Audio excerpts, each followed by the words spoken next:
Good evening. Good evening, Suresh. Good evening. Good evening. Good evening. നമുക്ക് തുടങ്ങാം അല്ലേ? അതെ. 7 മണിയല്ല. Okay.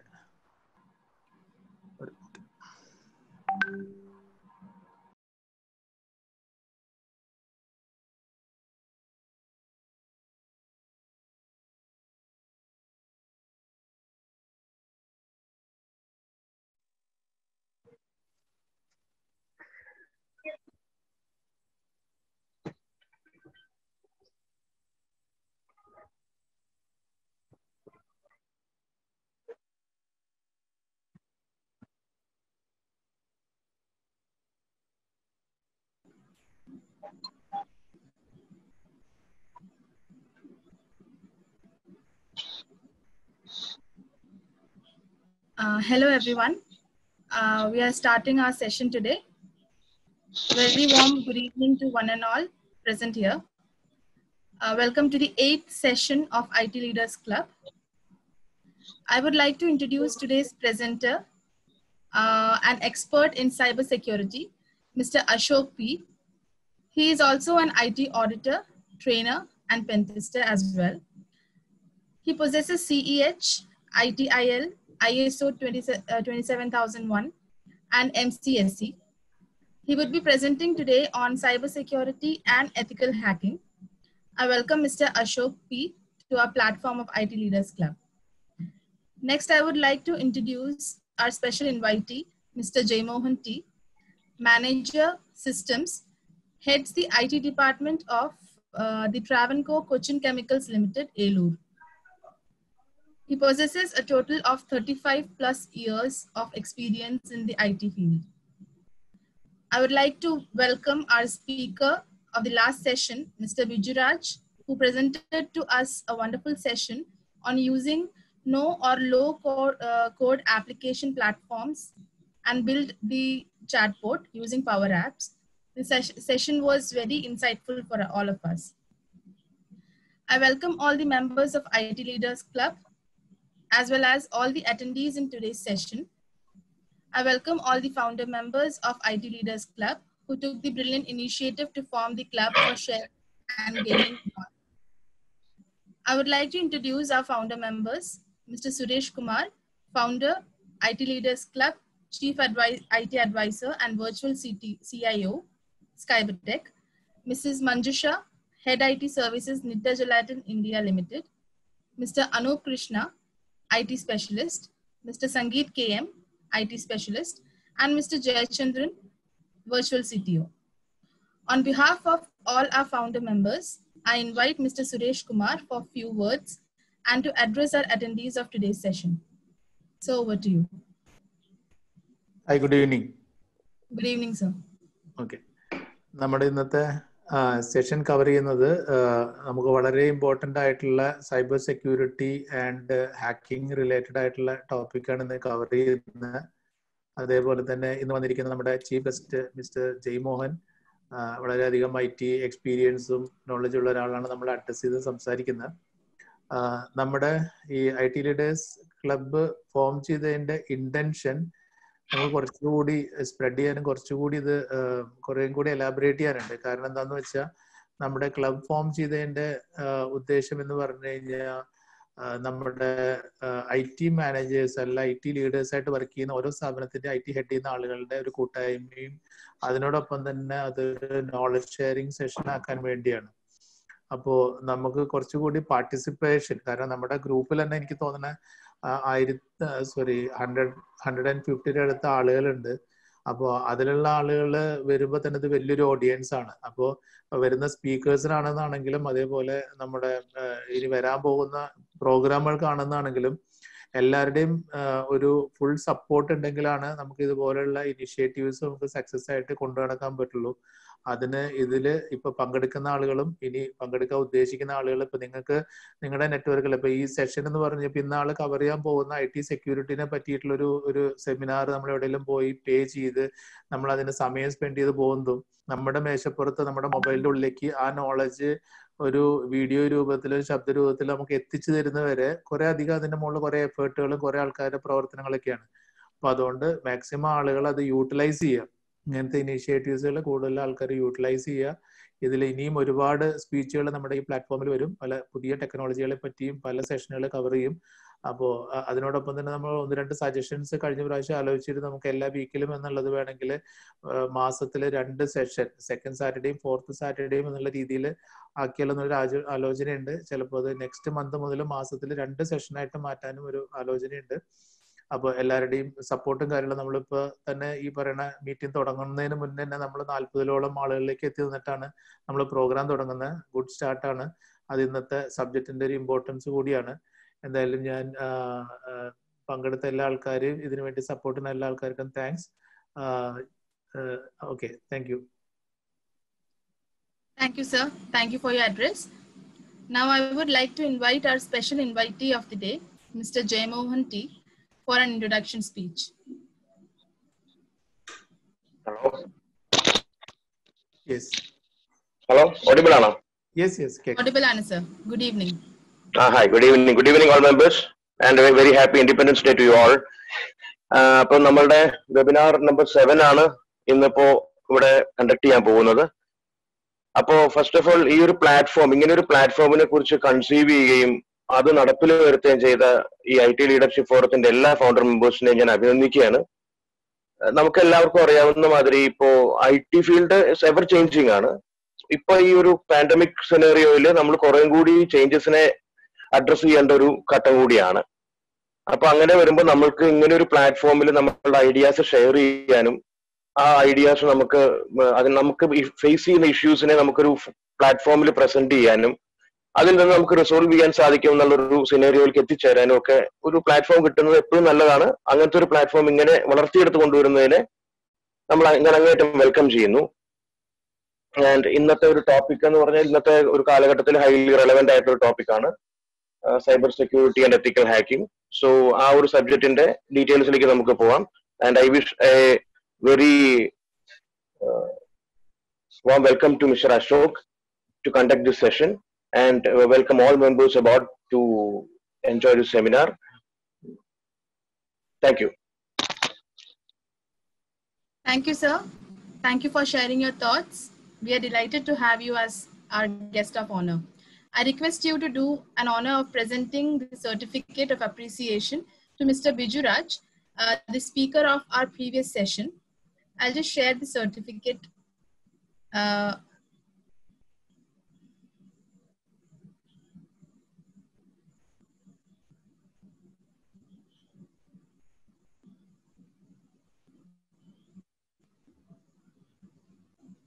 Mr. Bijuraj, I don't know, he has joined us or not. Hi, Manjusha, I'm here. Yeah.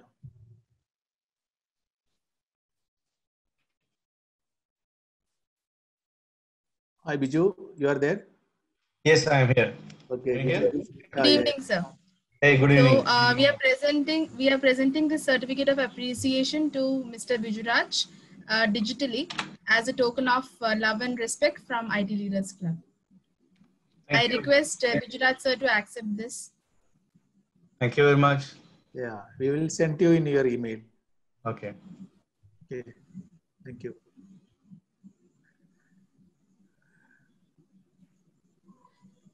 Thank you, sir. Thank you, Mr. Jaymohan. And thank you, Mr. Bijuraj, for joining us. Moving on to our today's presentation, a talk on cybersecurity and ethical hacking. In the current era, hacking is one of the major challenges in the IT world. So the webinar is to discuss about various aspects of hacking and security. So let's know more about it from the speaker himself. I invite Mr. Ashok P for starting with the presentation of the day. Mr. Ashok, over to you. Hello, am I audible? Everyone? Yes, sir, you're audible. Yes. Thank you for the introduction. Thank you, IT Leaders Club, for providing me an opportunity to have a discussion with you all. Wish everyone a happy Independence Day. Shall we start? Yeah. So first, let me share my presentation. Ashok, can you come online? Can be visible? I'll share my screen. That would be better. In the Q, session, we can have a group. But otherwise, the internet. Yeah. Yeah. Okay. Good.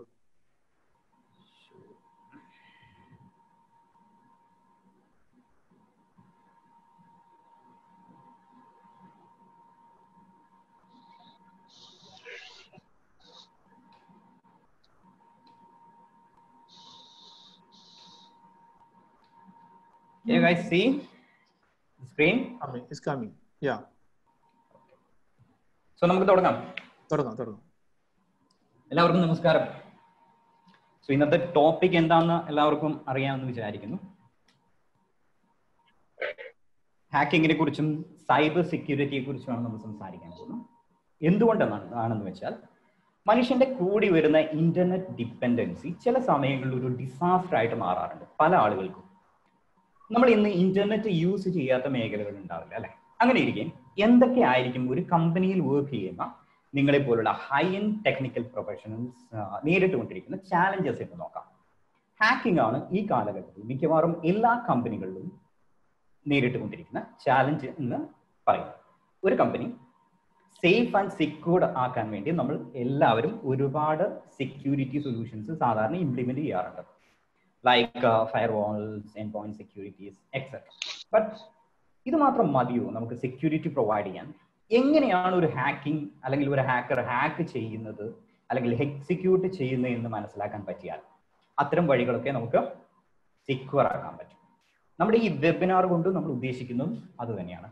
കൂടുതലായിട്ട് ഹാക്കിങ്ങിനെ കുറിച്ച് മനസ്സിലാക്കുക, എങ്ങനെയൊക്കെയാണ് hackers നമ്മുടെ companies അല്ലെങ്കിൽ systems ഒക്കെ compromise ചെയ്യുന്നത് എന്നുള്ളതിന്റെ real life കുറച്ച് ഡെമോസ് നമ്മൾ നേരിട്ട് കാണാൻ പോവുകയാണ്. സോ ഇതിലൂടെ ഒരു ഹാക്കിംഗ് നടക്കുമ്പോൾ എന്തൊക്കെ കാര്യങ്ങളാണ് ഹാക്കർ ഫോളോ ചെയ്യുന്നത് അല്ലെങ്കിൽ എങ്ങനെയാണ് ഒരു ഹാക്കർ ഹാക്കിംഗ് പ്രോസസ് ചെയ്യുന്ന രീതികൾ എന്നൊക്കെ നമുക്ക് മനസ്സിലാക്കാം. അത് മനസ്സിലാക്കുന്നതോടുകൂടെ തന്നെ ഇതിനെ എങ്ങനെ പ്രതിരോധിക്കാം എന്നും നമുക്ക് നോക്കാം. സോ നമ്മൾ സെഷൻ പ്ലാൻ ചെയ്യുന്ന ഈ രീതിയിലാണ്. കൂടുതലായിട്ടും ഫുള്ളി പ്രാക്ടിക്കൽ ഓറിയന്റഡ് ആയിട്ടുള്ള ഒരു സെഷൻ ആയിരിക്കും ഇത്. കൂടുതൽ നിങ്ങളെ ബോറടിപ്പിക്കുന്ന സ്ലൈഡ്സോ അല്ലെങ്കിൽ ടോക്കോ ഒന്നും ഉണ്ടാവില്ല. കഴിയുന്നതും നമ്മുടെ ഒരു 7ഓളം എക്സസൈസസ് ഈ ടോപ്പിക്കിൽ ആഡ് ചെയ്തിട്ടുണ്ട്. അതെല്ലാം വീഡിയോ ബേസ്ഡ് ആയിട്ടുള്ള എക്സസൈസസ് ആണ്. നമുക്ക് ഒരു റിയൽ സെഷൻ, നമുക്ക് ഒരു റിയൽ ഹാക്കിംഗ് മെത്തേഡ് നമുക്ക് ഡയറക്റ്റ് ആയിട്ട് ഒരു ഓൺലൈൻ മീഡിയത്തിലൂടെ ഷെയർ ചെയ്യുന്നതിന് ബുദ്ധിമുട്ടുണ്ട്. അപ്പൊ അതുകൊണ്ടാണ് നമ്മൾ ഇങ്ങനെ പ്ലാൻ ചെയ്യുന്നത്. സോ നമുക്ക് നമ്മുടെ സെഷനിലേക്ക് പോവാം. ആദ്യം എന്താണ് ഹാക്കിംഗ് എന്നുള്ളത്. IT മേഖലയിൽ വർക്ക് ചെയ്യുന്ന നിങ്ങൾക്ക് ആർക്കും ഞാൻ പറഞ്ഞു തരേണ്ട കാര്യമില്ല ഹാക്കിംഗ് എന്താണെന്ന്. ആ സബ്ജക്റ്റ് നമുക്ക് മറക്കാം. ഫേസസ് ഓഫ് ഹാക്കിങ്ങിലേക്ക് പോവാം. സാധാരണ ഒരു ഹാക്കിംഗ് നടക്കുമ്പോൾ എന്തൊക്കെ ഫേസുകളാണ് ഉണ്ടാവുന്നത് എന്ന് നമുക്ക് നോക്കാം. 5 ഫേസ് ആണ് സാധാരണ ഒരു ഹാക്കിംഗ് നടക്കുമ്പോൾ ഉണ്ടാവാറുള്ളത്. Phase number 1 footprinting and Reconnaissance.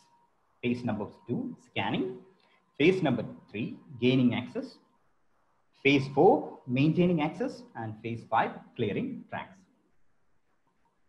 So, ആദ്യത്തെ ഫേസ് എന്താണെന്ന് നോക്കാം. ഫുട് പ്രിന്റിംഗ് ആൻഡ് റിക്കോണസൻസ്. ഇതിനെ പറയുന്നത് ഇൻഫർമേഷൻ ഗ്യാതറിംഗ് എന്നാണ്. എന്തൊക്കെ ഇൻഫർമേഷൻ ആണ് നമുക്ക് ഒരു ഹാക്ക് ചെയ്യുമ്പോൾ ആൾക്ക് കിട്ടേണ്ട ഇൻഫർമേഷൻ. ഒരു കമ്പനിയാണ് ഹാക്ക് ചെയ്യാൻ ശ്രമിക്കുന്നത് വിചാരിക്കാം. ആൾക്ക് കിട്ടേണ്ട ഇൻഫർമേഷൻസ് കളക്ട് ചെയ്യുന്ന പ്രോസസ്സാണ് ഫുട് പ്രിന്റിംഗ് ആൻഡ് റിക്കോണസൻസ്. അത് എവിടെ നിന്നൊക്കെ കളക്ട് ചെയ്യാം എന്ന് ചോദിച്ചു കഴിഞ്ഞാൽ പല മീഡിയംസ് ഉണ്ട്. ഇതിനെ രണ്ടായിട്ട് നമുക്ക് തരംതിരിക്കുകയും ചെയ്യാം, പാസീവ് എന്നും ആക്റ്റീവ് എന്നും. നമുക്ക് ആദ്യം പാസീവ് എന്താണെന്ന് നോക്കാം. പാസീവ് എന്ന് പറയുന്നത് ഒരു കമ്പനിയെ ഹാക്ക് ചെയ്യാൻ ഒരാൾ തീരുമാനിച്ചാൽ ആദ്യം ആ കമ്പനിയെ കൂടുതൽ ഇൻഫർമേഷൻസ് പബ്ലിക്കലി അവൈലബിൾ ആയിട്ടുള്ള സോഴ്സിൽ നിന്നും കണ്ടെത്താൻ വേണ്ടി ശ്രമിക്കും. അതായത് public forums, social media sites, എംപ്ലോയീസിന്റെ ഇൻഫർമേഷൻസ്, എംപ്ലോയീസിന്റെ പിക്ചേഴ്സ്, സോഷ്യൽ മീഡിയ അക്കൗണ്ട്സ് എന്നിങ്ങനെ എന്തൊക്കെ ഇൻഫർമേഷൻ ആയിരിക്കും വേണ്ടി വരും ഒരു കമ്പനിയെ കുറിച്ച്. കമ്പനിയുടെ IP അഡ്രസ്സുകൾ വേണ്ടി വരും, കമ്പനിയുടെ ഡൊമൈൻസ് വേണ്ടി വരും, കമ്പനിയുടെ ഇൻഫ്രാസ്ട്രക്ചറിനെ കുറിച്ച് ഒരു ഓവർവ്യൂ വേണ്ടി വരും. കാര്യം ഒരാൾക്ക് ഹാക്ക് ചെയ്യണമെന്നുണ്ടെങ്കിൽ ചിലപ്പോൾ കമ്പനിയിലായിരിക്കില്ല അവരുടെ ഇൻഫ്രാസ്ട്രക്ചർ ഇരിക്കുന്നുണ്ടാവുക, അത് ചിലപ്പോൾ ക്ലൗഡിലായിരിക്കും. അങ്ങനെ വരുമ്പോൾ ആ കമ്പനിയെ കുറിച്ചുള്ള കംപ്ലീറ്റ് ഇൻഫർമേഷൻ അറിയാതെ ഒരു ഹാക്കിംഗ് പ്രോസസ്സ് സാധ്യമല്ല. സോ ആദ്യത്തെ ഇതെന്ന് പറയുന്നത് പാസീവ് ആണ്. അടുത്ത ആക്റ്റീവ് ഇൻഫർമേഷൻ ഗ്യാതറിംഗ് ആണ്. ഇത് എപ്പോഴും നടക്കുന്നത് ഡയറക്റ്റ് ആയിട്ട് നമ്മളെ കോണ്ടാക്ട് ചെയ്തിട്ടാവും ഇൻഫർമേഷൻസ് കളക്ട് ചെയ്യുന്നുണ്ടാവാം. ഫോർ എക്സാമ്പിൾ, നിങ്ങൾക്ക് ചിലപ്പോൾ ഒരു കോൾ വന്നെന്ന് വരും, സൊഫോസിൽ നിന്നോ അല്ലെങ്കിൽ സിസ്കോയിൽ നിന്നൊക്കെ ആണെന്ന് പറയും. അവർ ആദ്യം എന്തെങ്കിലും അവരുടെ പ്രൊഡക്റ്റ് യൂസ് ചെയ്യുന്നുണ്ടോ എന്ന് ചോദിക്കും. അപ്പൊ നമ്മൾ സിസ്കോ യൂസ് ചെയ്യാറില്ല, അല്ലെങ്കിൽ ഉണ്ട്, ഇന്ന മോഡലാണ് യൂസ് ചെയ്യുന്നത് എന്നൊക്കെ പറയും അല്ലെ. ഇനി യൂസ് ചെയ്യാറില്ല എന്ന് വിചാരിക്കുക. അപ്പൊ അവിടുത്തെ അടുത്ത ചോദ്യം എന്ന് പറയുന്നത് ഏത് ഫയർവാളാണ് നിങ്ങളുടെ കമ്പനിയിൽ യൂസ് ചെയ്യുന്നത്. നമ്മൾ ചിലപ്പോൾ അതിന്റെ ഡീറ്റെയിൽ പറഞ്ഞു കൊടുക്കും. കൂടാതെ തന്നെ അതിന്റെ മോഡൽ നമ്പറും ഡീറ്റെയിൽസും കംപ്ലീറ്റ് ഇൻഫർമേഷനും നമ്മൾ പറഞ്ഞു കൊടുക്കും. പക്ഷെ നമ്മൾ എപ്പോഴെങ്കിലും അതിന്റെ ഓതന്റിസിറ്റി ചെക്ക് ചെയ്യാറുണ്ട് ഒരു കോള് വന്നു കഴിഞ്ഞാൽ? ഇല്ല. അപ്പൊ അതുപോലെയാണ് ആക്റ്റീവ് ഫുട് പ്രിന്റിംഗ് വർക്ക് ചെയ്യുന്നത്. നമ്മൾ ഈ ഒരു സെക്ഷനകത്ത് നമ്മൾ ഒരു കാര്യത്തെ കുറിച്ച് പറയുന്നില്ല. സോഷ്യൽ എഞ്ചിനീയറിംഗ് ടെക്നിക്സ് എന്ന് പറയുന്നത് ഹാക്കിങ്ങിന്റെ വളരെ ഇമ്പോർട്ടൻ്റ് ആയിട്ടുള്ള ഒരു ടോപ്പിക്കാണ്. നിങ്ങൾക്ക് എല്ലാവർക്കും അറിയാവുന്ന കാര്യമാണ്. നിങ്ങൾക്ക് IT പ്രൊഫഷണൽസ് ആണ് എന്നുള്ളത് കൊണ്ട് തന്നെ ഫിഷിംഗ്, വിഷിംഗ് അതുപോലുള്ള ടെക്നിക്കൽ അല്ലാത്ത ഹാക്കിംഗ് മെത്തേഡ്സിനെ കുറിച്ച് നമ്മൾ ഇതിനകത്ത് പറയുന്നില്ല. സോ ഇതാണ് ഫുട് പ്രിന്റിംഗ് ആൻഡ് റിക്കോണസൻസ്. ഇങ്ങനെയാണ് ഈ ഒരു രണ്ട് മെത്തേഡ്സ് വെച്ചിട്ടാണ് ഹാക്കേഴ്സ് കമ്പനീസിന്റെ ഇൻഫർമേഷൻസ് ഗ്യാദർ ചെയ്യുന്നത്. നമുക്കൊരു എക്സസൈസ് നോക്കാം. എന്റെ അറിവിൽ നിങ്ങൾ ആരെങ്കിലും യൂസ് ചെയ്തിട്ടുണ്ടോ ഹാവ് ഐ ബീൻ ഫോണ്ട് എന്ന് പറയുന്ന ഒരു വെബ്സൈറ്റ്? എനിക്ക് 2 വോളണ്ടിയേഴ്സ് വേണം. 2 പേരുടെ ഇമെയിൽ IDs ഒന്ന് ഷെയർ ചെയ്ത് കഴിഞ്ഞാൽ പബ്ലിക്കലി നിങ്ങളുടെ ഇമെയിൽ ID ഹാക്ക് ചെയ്യപ്പെട്ടിട്ടുണ്ടോ ഇല്ല എന്നുള്ളത് നമുക്കൊന്ന് ടെസ്റ്റ് ചെയ്യാം. അപ്പൊ ആദ്യത്തെ നമ്മുടെ എക്സസൈസ് എന്ന് പറയുന്നത് gathering informations of compromised accounts ആണ്. ആരുടെയെങ്കിലും അക്കൗണ്ട് കോംപ്രമൈസ് ആയിട്ടുണ്ടെങ്കിൽ അവരുടെ മെയിൽ ID വെച്ചിട്ട് എവിടേക്കാണ് കോംപ്രമൈസ് ആയിട്ടുള്ളത്, പബ്ലിക്കലി അവൈലബിൾ ആണോ എന്നുള്ള ഇൻഫർമേഷൻസ് നമുക്ക് നോക്കാം. സോ ഞാനൊരു ബ്രൗസർ ഓപ്പൺ ചെയ്യണം. ചില ആളുകൾ ഇത് അറിയാവുന്ന കാര്യമായിരിക്കും. അങ്ങനെയുള്ള ഒരു റീഫ്രഷ്മെന്റ് ക്ലാസ് മാത്രമായിട്ട് കണ്ടാൽ മതി. എനിക്ക് ആരെങ്കിലും 2 പേരൊന്ന് ടെക്സ്റ്റ് ചെയ്യാവോ?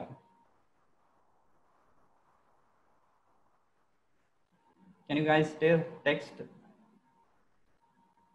ചാറ്റിൽ 2 പേരുടെ ഇമെയിൽ ID ഒന്ന് തരാവോ? കുറച്ചു കാലം യൂസ് ചെയ്യുന്ന ഇമെയിൽ ID ആയിരിക്കണം. പല അക്കൗണ്ടിനകത്തും യൂസ് ചെയ്യുന്ന ഒരു ഇമെയിൽ ID ആയിരിക്കണം. അങ്ങനെ ഒരു ക്രൈറ്റീരിയ ഉള്ളൂ. ആരെങ്കിലും 2 പേര്? ജോഫിൻ, ബിജു, യാ, ഓക്കെ. സോ ആദ്യം നമ്മുടെ ബിജു രാജ് PV ആളുടെ ഇമെയിൽ ID നമുക്കൊന്ന് ചെക്ക് ചെയ്ത് നോക്കാം.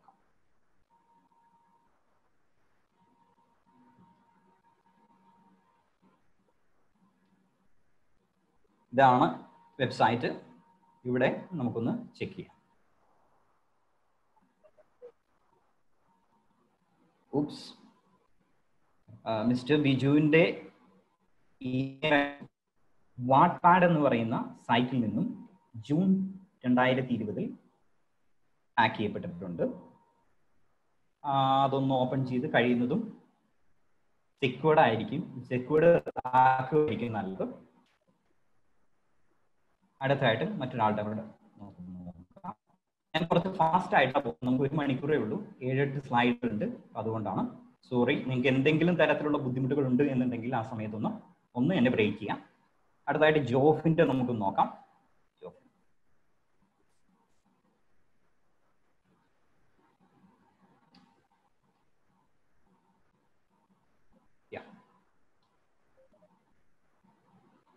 ജോഫിൻ ഈ ഇമെയിൽ ID വേറെ എവിടെയും ഹാക്ക് ചെയ്യപ്പെട്ടിട്ടില്ല.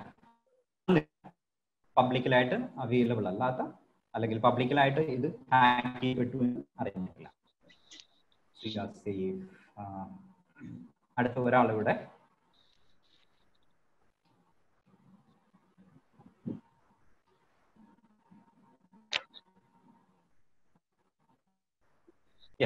ഇമെയിൽ ID ഹാക്ക് ചെയ്യപ്പെട്ടിട്ടില്ല.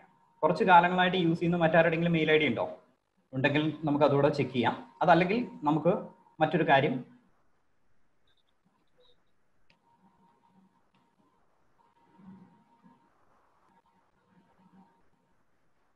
anybody?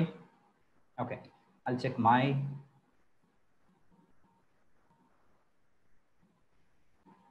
ഏകദേശം ഒരു 8-10 ബ്രീച്ചസ് കാണാൻ സാധ്യതയുണ്ട്.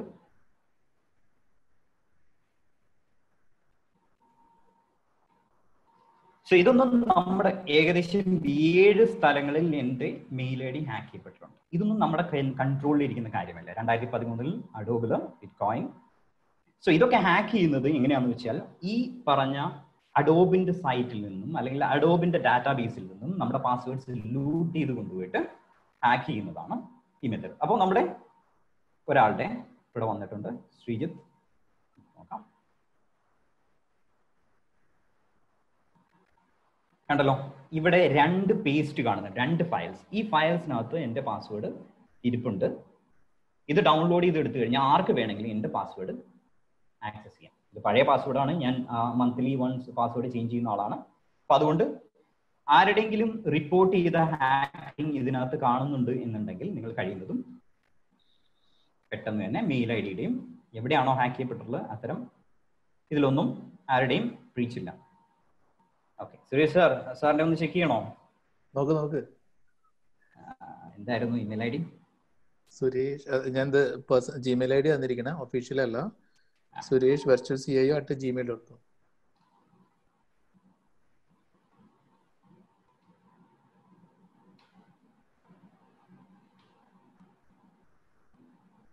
ഓക്കെ, ഗുഡ് ന്യൂസ്, എവിടെയും ഹാക്ക് ചെയ്യപ്പെട്ടില്ല.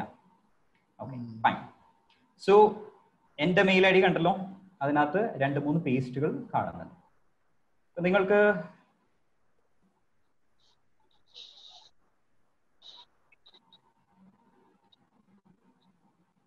ഇവിടെ ഒരു ജിമെയിൽ എന്ന് പറഞ്ഞിട്ട് 151 MB നിങ്ങൾക്ക് കാണാമല്ലോ അല്ലെ. ഒരു 151 MB ഉള്ള ഒരു ഫയൽ ഞാൻ ഡൗൺലോഡ് ചെയ്തെടുത്തിട്ടുണ്ട്. ഞാനിതൊന്ന് ഓപ്പൺ ചെയ്യുകയാണെന്ന് വിചാരിക്കും. ഈ ഓപ്പൺ ചെയ്ത് കഴിഞ്ഞാൽ എൻ്റെ പാസ്വേഡ് അതിനകത്ത് കാണാൻ പറ്റും. ഇപ്പൊ ലേറ്റസ്റ്റ് ആയിട്ട് ഇറങ്ങിയിട്ടുള്ള ഒരു പാസ്വേഡ് ഫയലാണ് 41 GB ഉള്ള 41ഓളം GB ഉള്ള ഒരു ഫയൽ. അതായത് 1,140 കോടിയോളം പാസ്വേഡുകൾ ഹാക്ക് ചെയ്തിട്ടുള്ള ഒരു ഡാറ്റാബേസ്. ചിലപ്പോൾ നമ്മുടെയൊക്കെ പാസ്വേഡ്സ് അതിനകത്ത് കാണാൻ പറ്റും. സോ ഫ്രീക്വൻലി നിങ്ങളുടെ പാസ്വേഡുകൾ ചേഞ്ച് ചെയ്യുന്നത് വളരെ നന്നായിരിക്കും. സോ നമുക്ക് നമ്മുടെ അടുത്ത ഇതിലേക്ക് പോവാം, പ്രസന്റേഷൻ.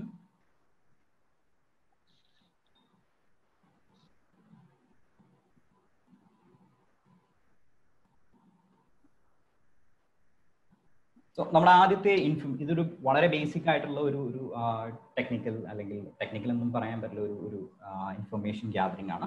സോ ഹാക്കേഴ്സ് യൂസ് ചെയ്യുക എന്താണെന്ന് വെച്ച് കഴിഞ്ഞാൽ അവർ ഇതിനെ നമ്മുടെ ഹാർവെസ്റ്റിംഗ് ടൂൾസ് ഉണ്ട്, ദി ഹാർവെസ്റ്റർ എന്നൊക്കെ പറഞ്ഞ അല്ലെങ്കിൽ മൾട്ടിഹു എന്നൊക്കെ പറഞ്ഞ ടൂളുകളുണ്ട്. അത്തരം ടൂളുകൾ യൂസ് ചെയ്തുകൊണ്ട് ഒരു കമ്പനിയുടെ ഡൊമെയിനെ തന്നെ ഇപ്പൊ സ്കൈബർടെക് എന്നാണ് പറയുന്നത് എന്നുണ്ടെങ്കിൽ skybertech.com എന്ന് അടിച്ചു കൊടുത്തു കഴിഞ്ഞാൽ ആ കമ്പനിയിൽ ആരുടെയൊക്കെ പാസ്വേഡ് ഇന്നേ വരെ പുറത്ത് ഹാക്ക് ചെയ്യപ്പെട്ടിട്ടുണ്ട് എന്നുണ്ടെങ്കിൽ ആ ഇൻഫർമേഷൻസ് എല്ലാം വളരെ പെട്ടെന്ന് തന്നെ ട്രാക്ക് ചെയ്തെടുക്കാൻ പറ്റും. സോ അത്തരം ടൂളുകളാണ് അവർ യൂസ് ചെയ്യുന്നത്.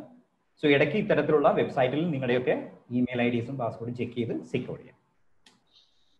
സോ അടുത്ത പാർട്ട് എന്ന് പറയുന്നത് ഹാക്കിങ്ങിന്റെ അടുത്ത ഫേസ് എന്ന് പറയുന്നത് സ്കാനിങ് ആണ്.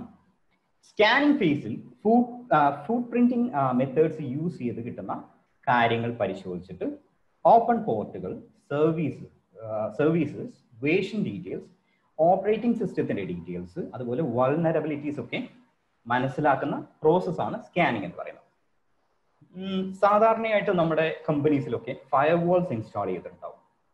അതുപോലെ നമ്മുടെ സർവീസിലും വർക്ക് സ്റ്റേഷനിലും ഒക്കെ എൻ പോയിന്റ് സെക്യൂരിറ്റി അല്ലെങ്കിൽ ഇൻബിൽറ്റ് ഫയർവാളുകളൊക്കെ എനേബിൾ ചെയ്തിട്ടുണ്ടാവും.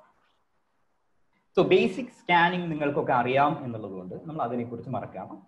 കുറച്ചുകൂടെ അഡ്വാൻസ്ഡ് ആയിട്ട് നിങ്ങൾ ബ്ലോക്ക് ചെയ്ത ഒരു ഫയർവാളിനെ ബ്രേക്ക് ചെയ്തുകൊണ്ട് അകത്തെ സർവീസസ് എങ്ങനെ കാണാം എന്നുള്ളതാണ് നമ്മൾ നോക്കാൻ പോകുന്നത്. ഫോർ എക്സാമ്പിൾ, ഒരു വെബ്സൈറ്റ് ഒരു വെബ് സെർവറിൽ ഒരു സിസ്റ്റത്തിൽ ഹോസ്റ്റ് ചെയ്തിട്ടുണ്ട്. അതിന്റെ പോർട്ട് 80 ഓപ്പൺ ചെയ്തിട്ട് ഒരു ഡിഫാൾട്ട് വെബ്സൈറ്റ് അതിനകത്ത് വർക്ക് ചെയ്യുന്നുണ്ടെന്ന് വിചാരിക്കാം. ഈ സർവീസ് നമ്മൾ ഫയർവാളിനകത്ത് ബ്ലോക്ക് ചെയ്ത് കഴിഞ്ഞാൽ സാധാരണ എന്ത് സംഭവിക്കും? പുറത്തുള്ള ഒരാൾക്ക് അത് ആക്സസ് ചെയ്യാൻ പറ്റില്ല. പക്ഷേ അപ്പോഴും ആ സർവീസ് ആ സിസ്റ്റത്തിനകത്ത് റണ്ണിങ് ആണ്, ബാക്ക്ഗ്രൗണ്ടിൽ വർക്ക് ചെയ്യുന്നുണ്ട്. നമ്മൾ ഫയർവാളിനകത്ത് ഇതിലേക്കുള്ള ആക്സസ് മാത്രമേ ബ്ലോക്ക് ചെയ്തിട്ടുള്ളൂ, ആ സർവീസിനെ നമ്മൾ ഡിസേബിൾ ചെയ്തിട്ടില്ല. ഇങ്ങനെ വരുമ്പോൾ ഒരു സ്കാനിങ് മെത്തേഡ് യൂസ് ചെയ്തിട്ട് നമുക്ക് ആ ഫയർവാളിനെ മറികടന്നുകൊണ്ട് ആ സിസ്റ്റത്തിനകത്ത് എന്താണ് ഉള്ളത് എന്ന് മനസ്സിലാക്കാൻ പറ്റുമോ ഇല്ലയോ എന്ന് നമുക്ക് നോക്കാം. നമ്മുടെ കയ്യിൽ ഇപ്പോൾ ഒരു ഫയർവാൾ ഇല്ലാത്തത് കൊണ്ട് തന്നെ നമ്മൾ ചെയ്യാൻ പോകുന്നത് ഒരു ഹോസ്റ്റ് മെഷീനിലാണ്. ഒരു ഹോസ്റ്റ് മെഷീനിൽ അതിന്റെ ഫയർവാൾ എനേബിൾ ചെയ്താൽ പോലും ഒരു സ്കാനിങ് ബിയോണ്ട് ഫയർവാൾ എന്നുള്ള ടെക്നിക്സ് യൂസ് ചെയ്തുകൊണ്ട് സ്കാൻ ചെയ്ത് ഫയർവാൾ ബ്ലോക്ക് ചെയ്തിരിക്കുന്ന ഒരു സർവീസിനെ ഡിറ്റക്ട് ചെയ്യാൻ പറ്റുമോ എന്ന് നമുക്ക് അടുത്ത എക്സസൈസ് വഴി നോക്കാം. ഓക്കെ, സോ നമ്മുടെ അടുത്ത വീഡിയോയിലേക്ക് പോവാം.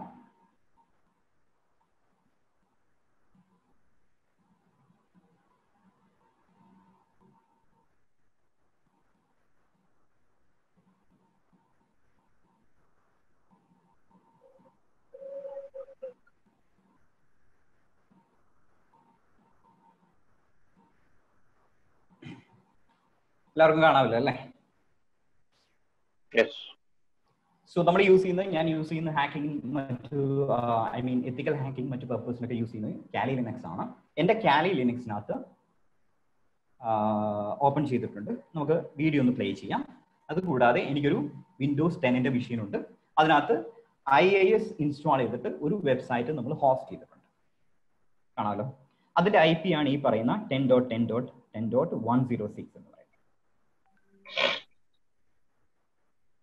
നമ്മുടെ ലിനക്സ് എടുത്തിട്ട് 10.10.10.106 എനേബിൾ ആക്സസ് ചെയ്യാൻ പറ്റുന്നുണ്ടോ ഇല്ല എന്നുള്ളത് നമുക്കൊന്ന് നോക്കാം. ആക്സസ് ചെയ്യാൻ പറ്റുന്നില്ല. അതിന് കാരണം ഇവിടെ ഫയർവാളിനകത്ത് നമ്മൾ ഫയർവാൾ ഒന്ന് അൺബ്ലോക്ക് ചെയ്ത് കഴിഞ്ഞാൽ നമ്മൾ ഫയർവാളിനകത്ത് അൺബ്ലോക്ക് ചെയ്തു. ഓക്കെ, ഇപ്പൊ ആ സർവീസ് വർക്ക് ചെയ്യുന്നുണ്ട്, കാണാമല്ലോ. പക്ഷെ നമുക്ക് ആ സർവീസ് മാത്രമേ വർക്ക് ചെയ്യുന്നുള്ളൂ. ഫയർവാൾ എനേബിൾ ആണ്. നമുക്ക് പിങ് ചെയ്താൽ കിട്ടുമെന്ന് നമുക്ക് നോക്കാം.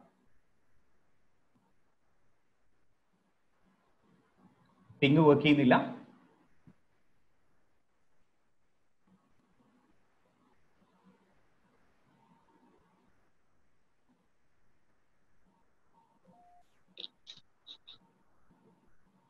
ഇതെല്ലാം ഓൺ ആയതുകൊണ്ടാണ് പിങ് വർക്ക് ചെയ്യാത്തത്. ഇതിനകത്ത് ഒരു എൻഡ് പോയിന്റ് സെക്യൂരിറ്റി കൂടി ഉണ്ട്. എല്ലാ എൻഡ് പോയിന്റ് സെക്യൂരിറ്റികളും ഇതുപോലെ തന്നെയാണ് വർക്ക് ചെയ്യുന്നത്.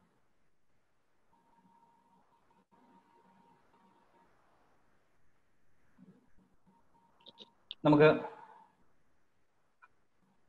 സ്കാനിങ് നമുക്ക് തുടങ്ങാം.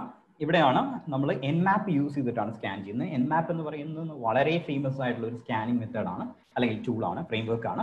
അത് യൂസ് ചെയ്തിട്ടാണ് നമ്മൾ സ്കാൻ ചെയ്യുന്നത്.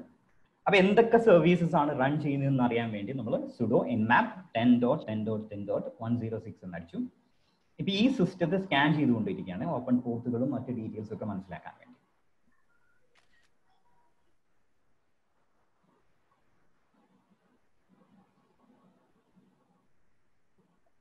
കണ്ടല്ലോ, ഇതെല്ലാം നമ്മുടെ ഫയർവാളിനകത്ത് എനേബിൾഡ് ആണ്. പോർട്ട് 80 ഉണ്ട്, പോർട്ട് 3389 ഉണ്ട്, അതുപോലെ കുറെ സർവീസസ്.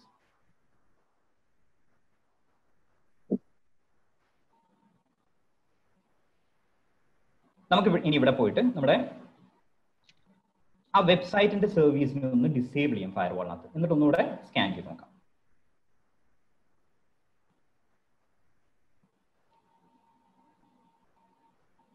ഞാനൊന്ന് ഫാസ്റ്റ് ഫോർവേഡ് ചെയ്യുന്നുണ്ട്, കുറച്ച് പെട്ടെന്ന് തീർക്കാൻ വേണ്ടിയിട്ടാണ്.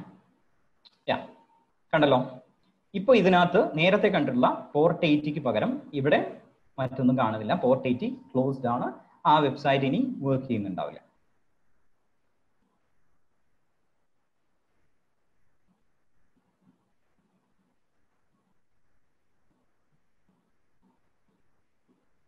സോ നമ്മൾ അടുത്തതായിട്ട് ഈ വെബ്സൈറ്റിനെ കണ്ടെത്താൻ വേണ്ടിയിട്ട് ഇത് വർക്ക് ചെയ്യുന്നുണ്ടോ, ഈ സർവീസ് സിസ്റ്റത്തിനകത്ത് ഓപ്പൺ ആണോ അല്ലയോ എന്നറിയാൻ വേണ്ടിയിട്ട് ഒരു ഫ്ലാഗ് യൂസ് ചെയ്യണം. -s ക്യാപിറ്റൽ F എന്ന് പറയുന്ന ഫിൻ എന്ന് പറയുന്ന ഒരു ഫ്ലാഗ് ആണ്. TCP-യിൽ വർക്ക് ചെയ്യുമ്പോൾ ഫിനിഷ് ഒരു കണക്ഷൻ ടെർമിനേറ്റ് ചെയ്യാൻ വേണ്ടിയിട്ട് യൂസ് ചെയ്യുന്ന ഒരു TCP ഫ്ലാഗ് ആണ് ഫിനിഷ്. അപ്പൊ നമ്മൾ കംപ്ലീറ്റ് ആയിട്ട് സ്കാൻ ചെയ്യില്ല, ഈ ഫിൻ ഫ്ലാഗ് വെച്ച് മാത്രം സ്കാൻ ചെയ്യുമ്പോൾ ഫയർവാളിൽ ഇത് മനസ്സിലാക്കാൻ പറ്റില്ല ഇത് കണക്ഷൻ ടെർമിനേറ്റ് ചെയ്യാനുള്ള റിക്വസ്റ്റ് ആണോ അതൊരു സ്കാനിങ് റിക്വസ്റ്റ് ആണോ എന്നുള്ളത്. കംപ്ലീറ്റ് സ്കാൻ കൊടുക്കുമ്പോൾ മാത്രമേ ഫയർവാളിന് അത് ഡിറ്റക്ട് ചെയ്യാൻ പറ്റുള്ളൂ. സോ നമ്മൾ ഫിനിഷ് ഫ്ലാഗ് മാത്രം സെൻഡ് ചെയ്ത് കഴിഞ്ഞിട്ട് സ്കാൻ ചെയ്യുമ്പോൾ എന്ത് സംഭവിക്കും നമുക്ക് നോക്കാം.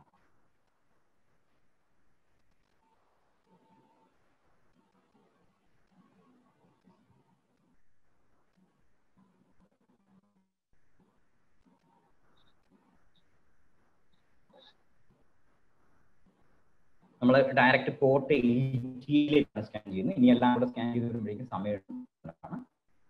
പോർട്ട് 80യുടെ അവസ്ഥ എന്താണെന്ന് നമുക്കൊന്ന് നോക്കാം.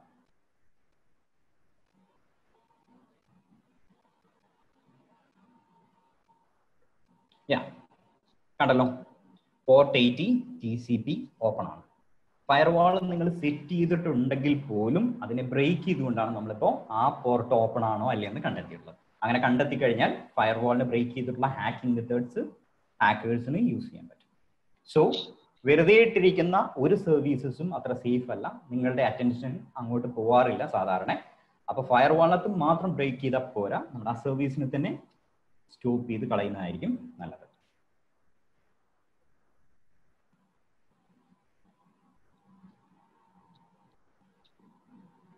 സോ നമ്മൾ വെബ്സൈറ്റ് ഒന്ന് ആക്സസ് ചെയ്യാൻ നോക്കുകയാണ്.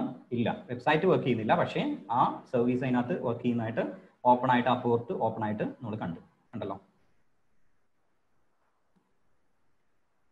നമ്മളൊരു നോർമൽ സ്കാൻ ആണ് ഇതിലേക്ക് നടത്തുന്നത് എന്നുണ്ടെങ്കിൽ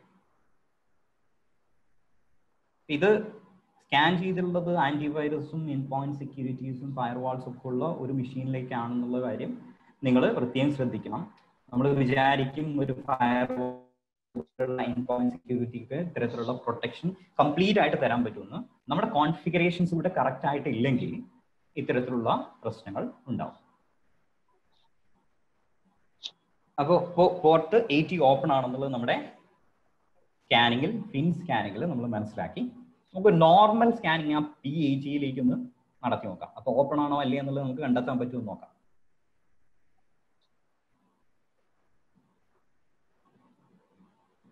കണ്ടല്ലോ, TCP ഫിൽറ്റേഡ് എന്ന് പറഞ്ഞാൽ കാണിക്കുന്നത്. ഫിൽറ്റേഡ് എന്ന് പറയുന്നത് ഫയർവാൾ ഫിൽറ്റർ ചെയ്യുന്നുണ്ടെന്ന് മാത്രം. അത് ഓപ്പൺ ആണോ ക്ലോസ്ഡ് ആണോ നമുക്ക് കാണാൻ പറ്റില്ല. അപ്പൊ നോർമൽ സ്കാൻ ചെയ്യുമ്പോൾ ഈ പറഞ്ഞ പോർട്ടുകൾ ഓപ്പൺ ആണോ അല്ലേ എന്നുള്ള കാര്യം നമുക്ക് അറിയാൻ പറ്റില്ല. അപ്പൊ ഹാക്കേഴ്സ് യൂസ് ചെയ്യുന്ന എപ്പോഴും നിങ്ങൾ ഫയർവാൾ ഇംപ്ലിമെന്റ് ചെയ്താലും മറ്റെന്തെങ്കിലും സെക്യൂരിറ്റി സൊല്യൂഷൻസ് ഇംപ്ലിമെന്റ് ചെയ്താലും ഇത്തരം ടെക്നിക്സ് യൂസ് ചെയ്തിട്ടാണ് അവർ ഹാക്ക് ചെയ്യാൻ തുടങ്ങുന്നത്. നമുക്ക് പോർട്ട് 80 നിങ്ങൾക്ക് സംശയം ഉണ്ടെങ്കിൽ അങ്ങനെയാണോ നോക്കാം. പോർട്ട് 81 എന്തായാലും അതിനകത്ത് ഓപ്പൺ അല്ല. കണ്ടല്ലോ, ഓപ്പൺ അല്ലാത്ത പോർട്ടും ഫിൽറ്റേഡ് എന്ന് പറഞ്ഞാണ് കാണിക്കുന്നത്. സോ ഇതാണ് നമ്മുടെ സ്കാനിങ് ബിയോണ്ട് ഫയർവാൾ എന്ന് പറയുന്ന ടെക്നിക്ക് എന്ന് പറയുന്നത്.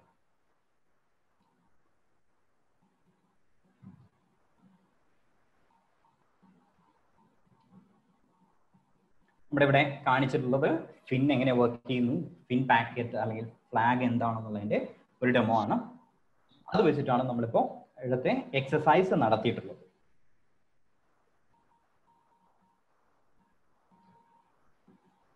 സോ നമ്മുടെ ആ എക്സസൈസ് കഴിഞ്ഞു. സ്കാനിങ്, അതിനു മുമ്പായിട്ട് സ്കാനിങ് 2 തരത്തിലുണ്ട്. നമ്മുടെ സർവീസസ് മാത്രം കണ്ടെത്തിയാൽ പോരാ. എന്തെങ്കിലും വൾനറബിലിറ്റീസ് എന്ന് പറയുന്നത് നിങ്ങൾ ഒരു വലിയ വേർഡാണെന്ന് വിചാരിക്കേണ്ട. വീക്ക്നെസ് എന്ന് മാത്രമേ അതിനർത്ഥമുള്ളൂ. കമ്പ്യൂട്ടറിലോ നെറ്റ്വർക്കിലോ എന്തെങ്കിലും തരത്തിലുള്ള വീക്ക്നെസ്സുകൾ ഉണ്ടെങ്കിൽ അത് കണ്ടെത്താൻ വേണ്ടിയിട്ട് നമ്മൾ വൾനറബിലിറ്റി സ്കാനിങ് പ്രോസസ് ഉണ്ട്, അത് ചെയ്യും. അതായത് നെസസ്, ഓപ്പൺവാസ്, നിക്ടോ എന്നൊക്കെ പറഞ്ഞ് ഓട്ടോമാറ്റിക് സ്കാനിങ് ഉണ്ട്.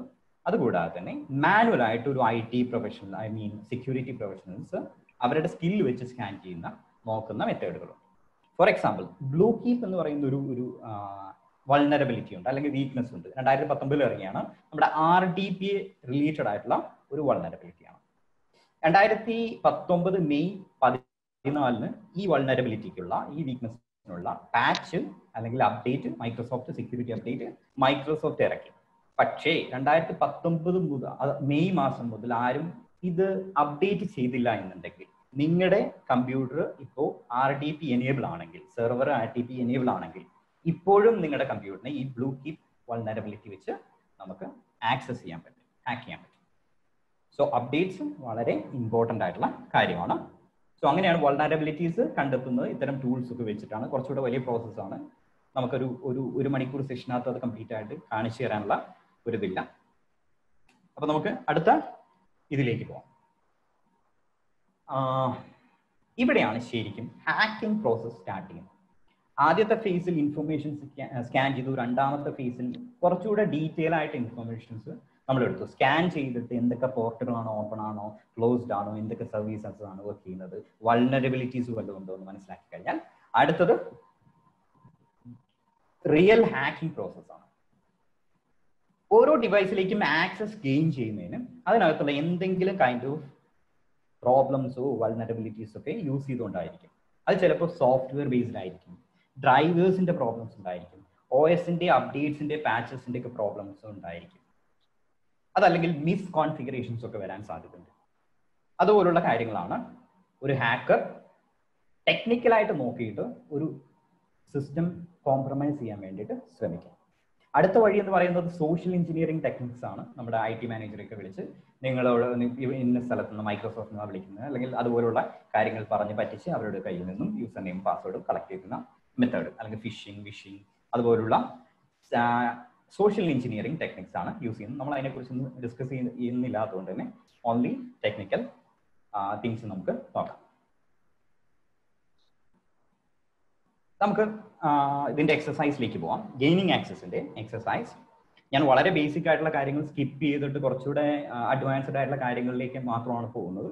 അപ്പൊ അതുകൊണ്ട് തന്നെ ചിലപ്പോൾ നിങ്ങൾക്ക് അതിനെക്കുറിച്ച് ഡൗട്ട്സ് എന്തെങ്കിലും ഉണ്ടെങ്കിൽ നമുക്ക് Q&A സെഷനകത്ത് ക്ലിയർ ചെയ്യാവുന്നതാണ്. ഓക്കെ, ഇന്നത്തെ നമ്മുടെ എക്സസൈസ് ആദ്യം ഒരു വൾനറബിലിറ്റി വെച്ച് ഒരു മെഷീൻ ഹാക്ക് ചെയ്യുന്നത് എങ്ങനെയാണെന്ന് നോക്കാം. നമ്മൾ യൂസ് ചെയ്യുന്ന വൾനറബിലിറ്റി എന്ന് പറയുന്നത് വളരെ പോപ്പുലർ ആയിട്ടുള്ള എറ്റേണൽ ബ്ലൂ ആണ്. എറ്റേണൽ ബ്ലൂ MS-17-010 എന്ന് പറയുന്ന ഒരു എക്സ്പ്ലോയിറ്റ് ഉണ്ട്. അത് ഡെവലപ്പ് ചെയ്തത് നാഷണൽ സെക്യൂരിറ്റി ഏജൻസി US-ന്റെ NSA ആണ്. പക്ഷെ അത് ലീക്ക് ഔട്ട് ആയിപ്പോയി. 2017 മാർച്ച് 14 മൈക്രോസോഫ്റ്റ് അതിന്റെ സെക്യൂരിറ്റി പാച്ചസ് ഒക്കെ ഇറക്കിയിട്ടുണ്ടായിരുന്നു. 2 മാസങ്ങൾക്ക് ശേഷം വേൾഡ് വൈഡ് ആയിട്ട് WannaCry ransomware ഹിറ്റ് ചെയ്തു. അപ്പോൾ WannaCry ransomware വർക്ക് ചെയ്യുന്നത് MS-17-010 എന്ന് പറയുന്ന എക്സ്പ്ലോയിറ്റ് ആണ്. അത് സംഭവിച്ചിട്ടുള്ളത്, അത് അറ്റാക്ക് ചെയ്യപ്പെട്ടിട്ടുള്ളത് അൺസപ്പോർട്ടഡ് ആയിട്ടുള്ള പാച്ചസ് ഇറക്കാത്ത operating systems like Windows XP, Windows 8, Windows 2003 ഒക്കെ സപ്പോർട്ട് മൈക്രോസോഫ്റ്റ് സ്റ്റോപ്പ് ചെയ്തിരുന്നു. അത്തരം ഡിവൈസുകളൊക്കെയാണ് ഇത് ടാർഗറ്റ് ചെയ്തിട്ടുള്ളത്. കൂടാതെ തന്നെ 2 മാസമായിട്ട് പാച്ച് ചെയ്യാത്ത മറ്റെല്ലാ ഡിവൈസുകളെയും ഇത് ബാധിക്കുകയും ചെയ്തു.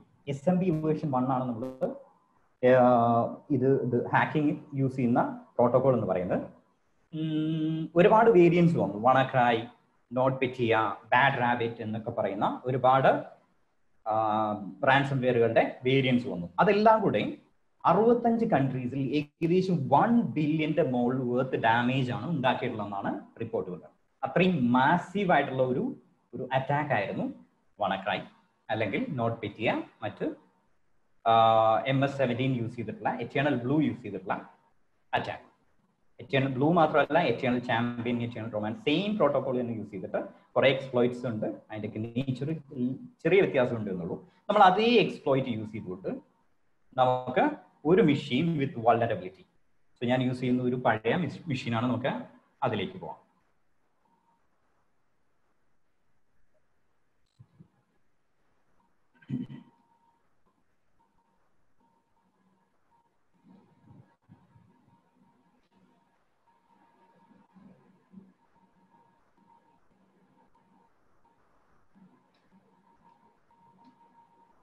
യെസ്, കാണാമല്ലോ അല്ലേ? കാണാം. ഇവിടെ എന്റെ കയ്യിൽ ഒരു വിൻഡോസ് 7 PC ഉണ്ട്. അതിന്റെ IP എന്ന് പറയുന്നത് 10.10.10.102 ആണ്. ഇതിനെയാണ് നമ്മൾ ഹാക്ക് ചെയ്യുന്നത്. എന്റെ കാലി ലിനക്സിനകത്ത് ഹാക്കിംഗ് മൊഡ്യൂളെല്ലാം ജനറേറ്റ് ചെയ്ത് വെച്ചിട്ടുണ്ട്. അതിന്റെ ബാക്ക് എൻഡ് വർക്കുകളെല്ലാം നമ്മൾ കംപ്ലീറ്റ് ചെയ്തിട്ടുണ്ട്. ഞാൻ നിങ്ങളെ ഹാക്കിംഗ് എങ്ങനെ ചെയ്യാമെന്ന് പഠിപ്പിക്കാൻ വേണ്ടിയല്ല ഇത് കാണിക്കുന്നത്. എങ്ങനെയാണ് ഹാക്കർ ഹാക്ക് ചെയ്യുന്ന ആ പ്രോസസ്സ് മാത്രമേ നമ്മളിപ്പോൾ തൽക്കാലത്തിന് ഇതിനകത്തൂടെ കാണിക്കുന്നുള്ളൂ. സോ എൻ്റെ ഹാക്കിംഗ് മെഷീനകത്ത് ഞാൻ ഹാക്കിംഗ് മൊഡ്യൂള് റെഡി ആക്കിക്കൊണ്ടിരിക്കുകയാണ്. ഇവിടെ നിങ്ങൾക്ക് കാണാം ഞാൻ ടാർഗറ്റ് ചെയ്യുന്നത് 10.10.10.102 എന്നുള്ള ടാർഗറ്റിനെയാണ്. പോർട്ട് 445 SMBയുടെ പോർട്ടാണ്.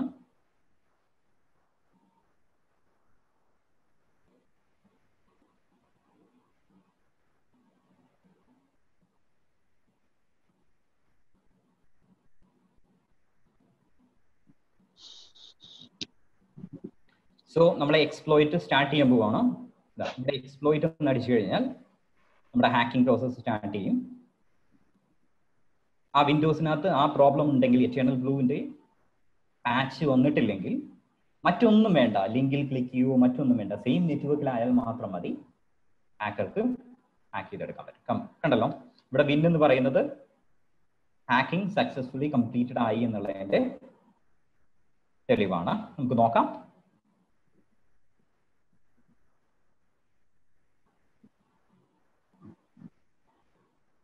ഒരു സെഷൻ ഓപ്പൺ ആയിട്ടുണ്ട്. നമുക്ക് സിസ് ഇൻഫോ എന്ന് അടിച്ചു നോക്കാം. സിസ്റ്റത്തിന്റെ പേരും ഡീറ്റെയിൽസും അത് തന്നെയല്ലേ നോക്കാം. വിൻ DLT-SKNTC69L ഇതാണ് സിസ്റ്റം നമ്മൾ ഹാക്ക് ചെയ്തിട്ടുള്ളത്. അത് തന്നെ അല്ലേ മറ്റേ PC എന്നുള്ളത് നമുക്കൊന്ന് ചെക്ക് ചെയ്ത് നോക്കാം.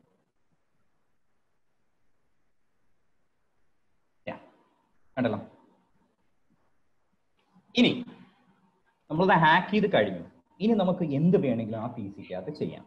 ചിലതിന് നമുക്ക് എന്താ പറയുന്നത് പ്രിവിലേജ് എസ്കലേഷൻസും മറ്റു കാര്യങ്ങളൊക്കെ വേണ്ടി വരും. അപ്പൊ അതിനു വേണ്ടി നമ്മൾ എന്ത് ചെയ്യാം, അതിന്റെ പാസ്വേഡ് ഫയലിനെ മൊത്തത്തിൽ നമ്മൾ കോപ്പി ചെയ്യണം, ഡംപ് ചെയ്യാണ് അതിന്റെ പാസ്വേഡ്. അതായത് അത് കമ്പ്യൂട്ടറിനകത്തുള്ള എല്ലാ യൂസേഴ്സിന്റെയും പാസ്വേഡിന്റെ ഹാഷിനെ നമ്മൾ ഡംപ് ചെയ്തെടുക്കുക.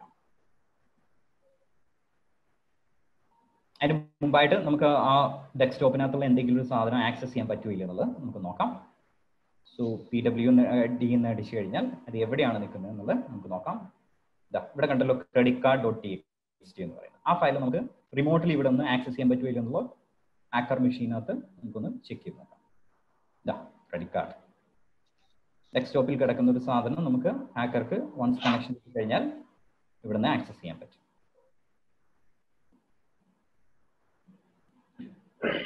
കണ്ടല്ലോ, ഇൻഫർമേഷൻസ്, ക്രെഡിറ്റ് കാർഡ് നമ്പർ. നമുക്കത് വേണമെങ്കിൽ ഡൗൺലോഡ് ചെയ്യാം.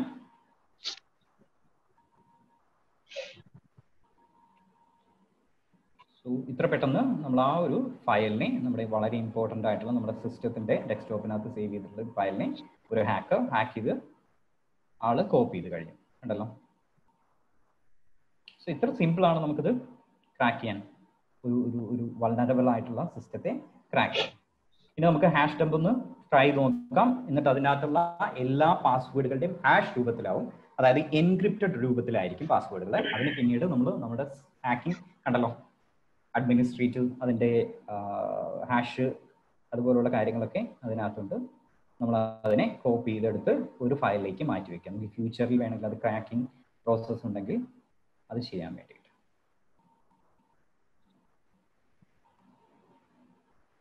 ഒരു ഹാഷ് എന്ന് പറയുന്ന ഫയലിലേക്ക് കോപ്പി ചെയ്തു. ഓക്കെ, ഹാഷുകളൊക്കെ നമ്മൾ സേവ് ചെയ്ത് വെച്ചു. ഇങ്ങനെയാണ് ഒരു വൾനറബിലിറ്റി വെച്ച് ഒരു ഹാക്കർ നമ്മുടെ സിസ്റ്റത്തെ കോംപ്രമൈസ് ചെയ്യുന്നത്.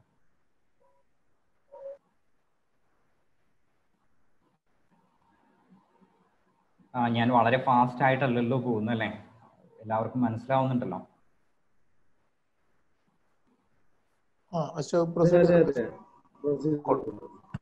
ഏതാ പ്രൊസീഡ് ചെയ്തോളൂ. Okay fine.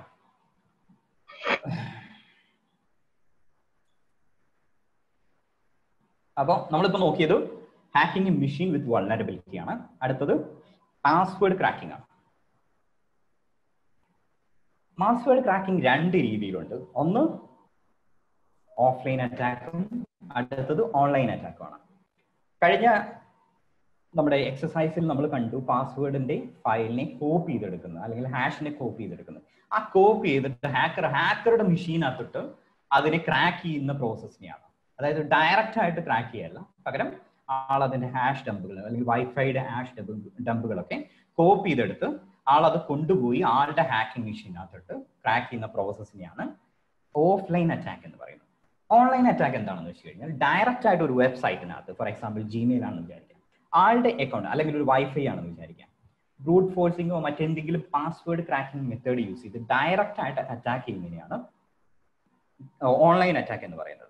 ഇത് രണ്ടും തമ്മിൽ സ്പീഡിൽ വ്യത്യാസം ഉണ്ടാവും. ഓഫ്ലൈൻ അറ്റാക്ക് നിങ്ങൾ ഇനി 15 അക്കമുള്ള വളരെ കോംപ്ലക്സ് ആയിട്ടുള്ള പാസ്വേഡ്സ് ഇട്ടാൽ പോലും വളരെ ഈസി ആയിട്ട് ഇന്നത്തെ സൂപ്പർ കമ്പ്യൂട്ടേഴ്സ് ഒന്നും വേണ്ട, നമുക്ക് നോർമലായിട്ട് കിട്ടുന്ന കമ്പ്യൂട്ടേഴ്സിനകത്ത് തന്നെ കുറച്ച് GPUs ഇൻസ്റ്റാൾ ചെയ്ത് കഴിഞ്ഞാൽ വളരെ സിമ്പിൾ ആയിട്ട് ഹാക്ക് ചെയ്തെടുക്കാൻ പറ്റും. ഓൺലൈൻ അറ്റാക്ക് ബേസ് ചെയ്തിരിക്കുന്ന എപ്പോഴും നമ്മളൊരു റിക്വസ്റ്റ് കൊടുത്ത റിപ്ലൈ വരണമല്ലോ. അപ്പൊ നമ്മൾ ഏത് വെബ്സൈറ്റ് ആണ് ഹാക്ക് ചെയ്യുന്നത് അതിന്റെ റിപ്ലൈ ബേസ് ചെയ്തിട്ടായിരിക്കും, അതിന്റെ ടൈം ബേസ് ചെയ്തിട്ടായിരിക്കും. ഇപ്പോൾ ഞാൻ ജിമെയിൽ ഹാക്ക് ചെയ്യണം, അല്ലെങ്കിൽ ഒരു ഹാക്കർ ജിമെയിൽ ഹാക്ക് ചെയ്യുകയാണെന്നുണ്ടെങ്കിൽ ഹാക്കിംഗ് റിക്വസ്റ്റ് കൊടുത്തു കഴിഞ്ഞാൽ ഒരു പാസ്വേഡ് ട്രൈ ചെയ്ത് കഴിഞ്ഞാൽ ആ പാസ്വേഡ് തെറ്റാണോ ശരിയാണോ എന്ന് ആ വെബ്സൈറ്റ് തീരുമാനിച്ചിട്ട് അത് റിപ്ലൈ തരുന്ന ടൈം ഡിലേ ചിലപ്പോൾ 1 സെക്കൻഡ് ആയിരിക്കും. അങ്ങനെ വരുമ്പോൾ നമുക്ക് ഈ അറ്റാക്ക് ചെയ്യാൻ വേണ്ടി ഒരുപാട് സമയം എടുക്കും. അതാവും നിങ്ങളുടെ പാസ്വേഡിന്റെ സെക്യൂരിറ്റി ഓൺലൈനിലൊക്കെ ചെക്ക് ചെയ്യുമ്പോൾ 200 ഇയേഴ്സ് 300 ഇയേഴ്സ് എന്നൊക്കെ പറയുന്നത്. ബട്ട് അവർക്ക് അതിന്റെ പാസ്വേഡ് ഡംപ് കിട്ടിക്കഴിഞ്ഞാൽ വിത്തിൻ 4 hours 3 hours നിങ്ങൾ എത്ര കോംപ്ലക്സ് ആയിട്ടുള്ള പാസ്വേഡ് ആണെങ്കിലും ട്രാക്ക് ചെയ്ത് എടുക്കാൻ പറ്റും. സോ നമുക്ക് ആദ്യം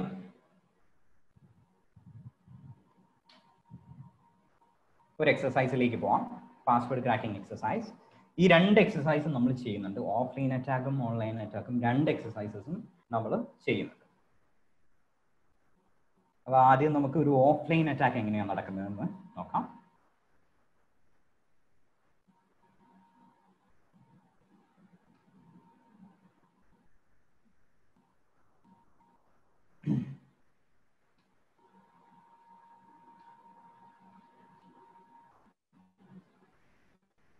വിചാരിക്കുന്നു. ഞാൻ യൂസ് ചെയ്യുന്ന ഒരു ഹാഷ് കാറ്റ് എന്ന് പറയുന്ന പാസ്വേഡ് ട്രാക്കിംഗ് ടൂളാണ് ഞാൻ യൂസ് ചെയ്യുന്നത്. അതും വിൻഡോസിനകത്താണ്. എന്താണെന്ന് വെച്ചാൽ എൻ്റെ വിർച്വൽ മെഷീൻസൊക്കെയാണ് ലിനക്സ് കിടക്കുന്നത്. ഐ മീൻ കാലി ലിനക്സ് മറ്റൊക്കെ. അപ്പൊ ഈ GPUs യൂസ് ചെയ്യാനുള്ള അതിന്റെ ഡ്രൈവേഴ്സും മറ്റു കാര്യങ്ങളൊക്കെ യൂസ് ചെയ്യാനുള്ള ഒരു ബുദ്ധിമുട്ടുണ്ടാവും. അപ്പൊ അതുകൊണ്ട് തന്നെ ഡയറക്റ്റ് ആയിട്ട് നമ്മുടെ വിൻഡോസ് മെഷീനകത്ത് ഹാഷ് കാറ്റ് ഇൻസ്റ്റാൾ ചെയ്തിട്ട് അത് ത്രൂ ആണ് ഹാക്ക് ചെയ്യുന്നത്. സോ ഇവിടെ കസ്റ്റം പാസ് .lst എന്ന് പറഞ്ഞ് നമുക്ക് കാണുന്നുണ്ടാവും. ഇതെന്താണെന്ന് വെച്ച് കഴിഞ്ഞാൽ ഒരു ലിസ്റ്റ് ആണ്, കസ്റ്റം പാസ്വേഡുകളാണ്. അതായത് ഏകദേശം 8 ക്യാരക്ടേഴ്സ് ഉള്ള 0 to 9 നമ്പേഴ്സ് അടങ്ങുന്ന കോമ്പിനേഷൻസ്, എല്ലാ തരത്തിലുള്ള കോമ്പിനേഷൻസ്, ഏകദേശം 1 GB ഉള്ള ഒരു പാസ്വേഡ് ഫയലാണ്. നമ്മളിപ്പോൾ ഈ പറഞ്ഞ ഓഫ്ലൈൻ അറ്റാക്ക് ആണ് നമ്മൾ ട്രൈ ചെയ്യാൻ പോകുന്നത്. ഈ പാസ്വേഡ് ഫയൽ ഇതിനെ ഡിക്ഷണറി അറ്റാക്ക് എന്നാണ് പറയുന്നത്. ഇങ്ങനെ ഒരു പാസ്വേഡ് ഫയൽ ഉണ്ടാക്കിയിട്ട് ആ പാസ്വേഡ് ഫയൽ വെച്ചിട്ടാണ് സ്പീഡിന് വേണ്ടി ചെയ്യാൻ വേണ്ടി നമ്മൾ ക്രാക്കിംഗ് സ്റ്റാർട്ട് ചെയ്യുന്നത്. നമുക്ക് വീഡിയോ സ്റ്റാർട്ട് ചെയ്യാം. നമ്മൾ നേരത്തെ ഡംപ് ചെയ്ത് വെച്ചിട്ടുള്ള പാസ്വേഡുകൾ ഇവിടെയുണ്ട്. ഐ മീൻ ഹാഷസ് ഇവിടെയുണ്ട്. നേരത്തെ ഒരു കമ്പ്യൂട്ടർ എങ്ങനെയാണ് എറ്റേണൽ ബ്ലൂ വെച്ച് ക്രാക്ക് ചെയ്യുന്നതെന്ന് നമ്മൾ മനസ്സിലാക്കിയത്. അതുപോലുള്ള ഹാഷസ് നമ്മളിവിടെ കോപ്പി ചെയ്ത് വെച്ചിട്ടുണ്ട്. ആ ഹാഷസ് കളക്ട് ചെയ്ത് കഴിഞ്ഞാൽ ഇവിടെ കൊണ്ടുവന്ന് ഡംപ് ചെയ്യാം. എന്നിട്ട് ഇവിടുന്ന് നമുക്ക് ഹാക്കിംഗ് പ്രോസസ് സ്റ്റാർട്ട് ചെയ്യാം. ഇത് മുമ്പ് ചെയ്തിട്ടുള്ള ഒരു PCD ആണ്. അപ്പോൾ അതിന്റെ ഹാഷസ് നമ്മൾ മാത്രമായിട്ട് എടുക്കണം. അതിന്റെ യൂസർ നെയിംസ് ഡിലീറ്റ് ചെയ്ത് കളഞ്ഞിട്ട് നമ്മൾ സേവ് ചെയ്യുന്നു.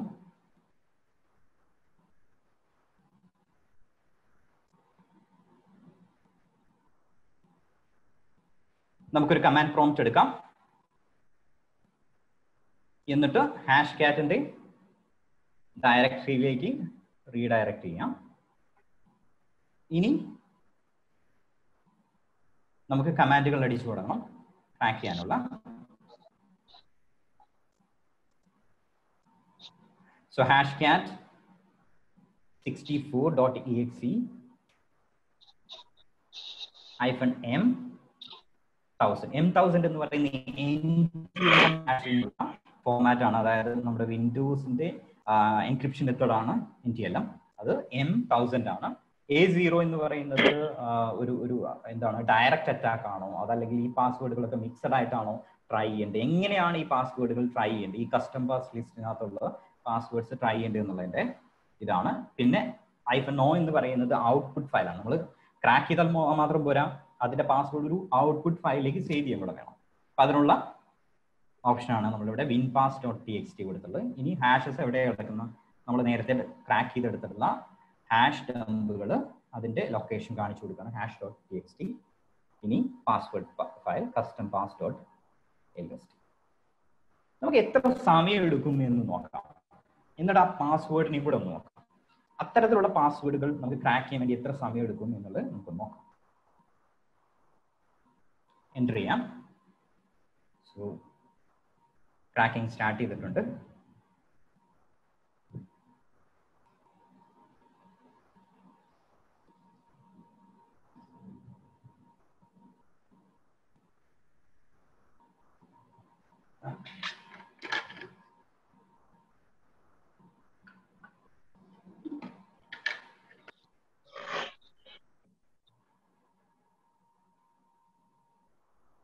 ഇതൊരു മിനിറ്റിൽ കൂടുതൽ എടുക്കാനുള്ള സാധ്യത.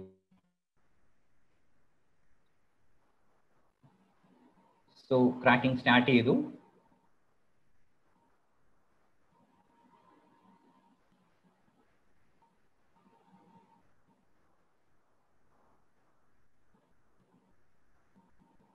ഏകദേശം 67% നമുക്കിവിടെ കാണാം. 81% കഴിഞ്ഞു.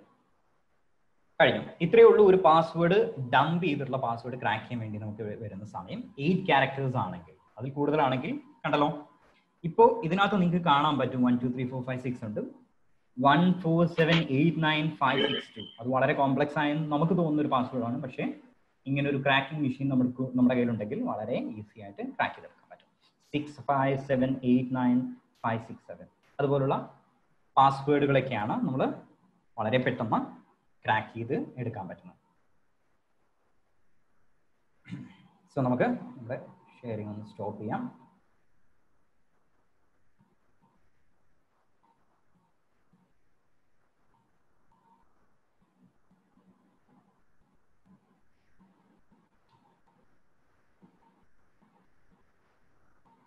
അടുത്തായിട്ട് ഓൺലൈൻ അറ്റാക്ക് എങ്ങനെയാണ് ചെയ്യുന്നത് എന്നുള്ള കാര്യം നമ്മുടെ സോഷ്യൽ മീഡിയ അല്ലെങ്കിൽ ഇമെയിൽസ് ക്രാക്ക് ചെയ്യുന്ന സ്ഥലത്ത് നമ്മൾ പറയും.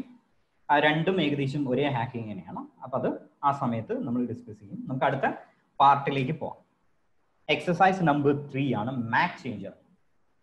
മാക് ചേഞ്ചർ എന്ന് പറയുന്ന ഒരു ഹൈ എൻഡ് ഹാക്കിംഗ് മെത്തേഡ് ഒന്നും അല്ലെങ്കിൽ അത് എല്ലാവർക്കും മനസ്സിലാവണമെന്ന് വിചാരിച്ചിട്ടാണ് നമ്മൾ ഈ ഒരു സെഷനകത്ത് ആഡ് ചെയ്തിട്ടുള്ളത്. കാരണം പലപ്പോഴും കണ്ടിട്ടുണ്ട് വൈഫൈ ഒക്കെ പ്രോപ്പർ പ്രൊട്ടക്ഷൻ ഒന്നും കൊടുക്കാതെ വെറും മാക് ഐ ഡി ആയിട്ട് ബൈൻഡ് ചെയ്ത് മാത്രം വർക്ക് ചെയ്യുന്ന കമ്പനീസ് പല സമയങ്ങളിലും നമ്മളൊക്കെ ഓഡിറ്റ് ചെയ്യുമ്പോൾ കണ്ടിട്ടുണ്ട്.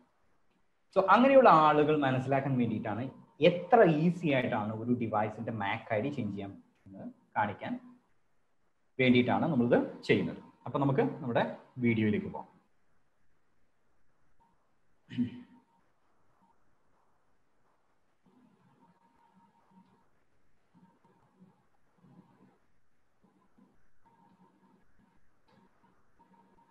യെസ്. സോ ഇവിടെ നമുക്ക് WLAN 0 എന്ന് പറയുന്നൊരു എൻ്റെ ഒരു വൈഫൈ ഡിവൈസ് ഉണ്ട്. ഞാൻ കാലി ലിനക്സ് ആണ് യൂസ് ചെയ്യുന്നത്. വിൻഡോസിനകത്താണെങ്കിൽ നമുക്ക് മാക് ഐ ഡീസ് ചേഞ്ച് ചെയ്യാം. ഒന്നെങ്കിൽ തേർഡ് പാർട്ടി ടൂൾസ് ഉണ്ട്, അതല്ലെങ്കിൽ വിൻഡോസിന്റെ തന്നെ ഇതിനകത്ത് പോയിട്ട് നമുക്ക് മാക് ഐ ഡി വേണമെങ്കിൽ ചേഞ്ച് ചെയ്യാൻ പറ്റും. സോ ഈ വൈഫൈയുടെ മാക് അഡ്രസ് എങ്ങനെയാണ് ചേഞ്ച് ചെയ്യുന്നതെന്ന് നമുക്ക് നോക്കാം. സോ WLAN 0 എന്ന് പറയുന്നത് വൈഫൈ ആണ്.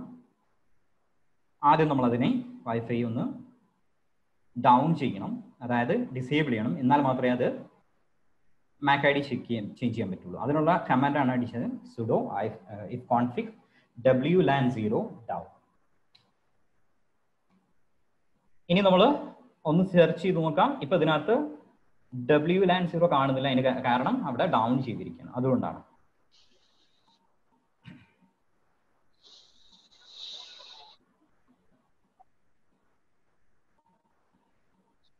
അടുത്തായിട്ട് sudo mac changer -m WLAN 0 ഏതാണ് ഡിവൈസ് എന്നുള്ളത് സെലക്ട് ചെയ്യണം. -m 0011 ഒരു ഡമ്മി മാക് ഐ ഡി നമ്മൾ കൊടുക്കുകയാണ്. അപ്പോൾ കണ്ടല്ലോ, ഇപ്പൊ മാക് ഐ ഡി ചേഞ്ച് ആയിട്ടുണ്ട്. ന്യൂ മാക് എന്ന് പറയുന്നത് 00112233 എന്ന് പറയുന്നതാണ്. ഒറിജിനൽ മാക്കിൽ നിന്നും നമ്മൾ ഡമ്മി ആയിട്ടുള്ള ഒരു മാക് ഐ ഡി സെലക്ട് ചെയ്തു. ഇനി ഇത് വെച്ചിട്ട് ഹാക്കർക്ക് വേണമെങ്കിൽ ഹാക്ക് ചെയ്യാം. അതല്ല, നിങ്ങൾ ഒരു 50 പേരുള്ള ഒരു കമ്പനിയാണ്, അതിനകത്ത് ഒരു 49 പേര് മാക് ഐ ഡി ബൈൻഡ് ചെയ്ത് പാസ്വേഡ് ഒന്നും ഇല്ലാതെയാണ് വർക്ക് ചെയ്യുന്നതെന്ന് വിചാരിക്കാം.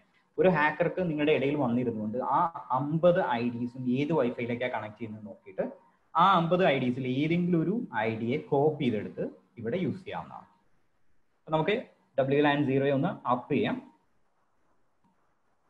എന്നിട്ട് ശരിക്കും ഇതൊന്ന് ആഡ് ആയിട്ടുണ്ടോ ഇല്ലയോ എന്നുള്ള കാര്യം നമുക്കൊന്ന് നോക്കാം.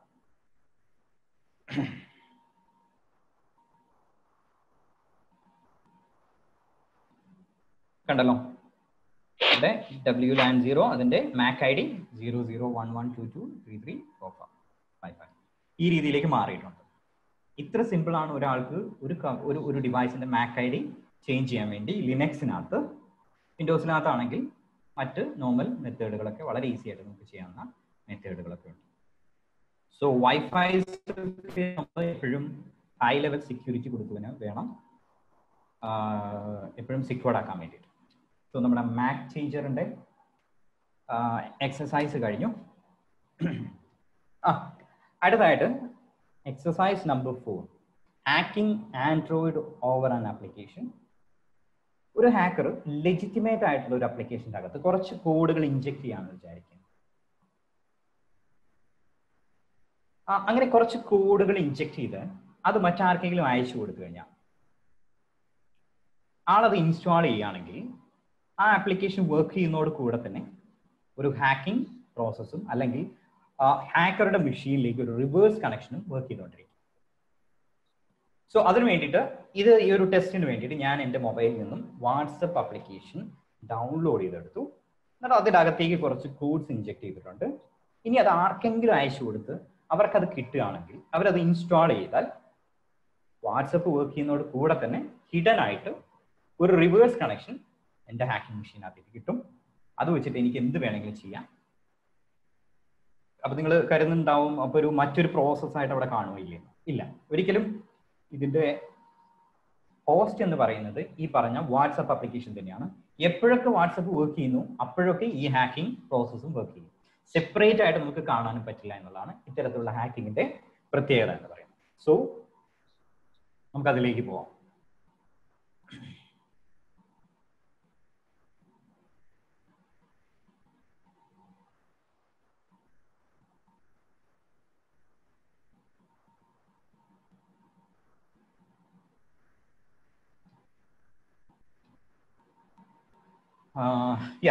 ഇവിടെ ലെഫ്റ്റ് സൈഡിൽ എൻ്റെ ഹാക്കിംഗ് മെഷീൻ ആണ് കാണുന്നത്. റൈറ്റ് സൈഡിൽ എൻ്റെ മൊബൈലാണ്. ഇതൊരു ഹുവാവിയുടെ മൊബൈലാണ്, റിയൽ മൊബൈലാണ്. നമ്മുടെ സിമുലേറ്റർ ഒന്നും വെച്ച് വർക്ക് ചെയ്യുന്നതല്ല. സോ നമുക്കൊന്ന് നോക്കാം. ഈ മൊബൈലിനകത്ത് ഞാൻ തൽക്കാലത്തിന് ഇതൊന്നും ഇൻസ്റ്റാൾ ചെയ്തിട്ടില്ല, വാട്സപ്പ് ഒന്നും ഇൻസ്റ്റാൾ ചെയ്തിട്ടില്ല. അപ്പോൾ ഇതിൻ്റെ ഫയൽസിനകത്ത് ഡൗൺലോഡ്സിനകത്ത് പോയി കഴിഞ്ഞാൽ ഞാൻ അതിനകത്ത് ഡൗൺലോഡ് ചെയ്ത് വെച്ചിട്ടുണ്ട്. കണ്ടല്ലോ, ഒന്നിൽ കൂടുതൽ application, Jio T V, PUBG, test, ഇതെല്ലാം ഒറിജിനൽ ആപ്ലിക്കേഷൻസ് തന്നെയാണ്.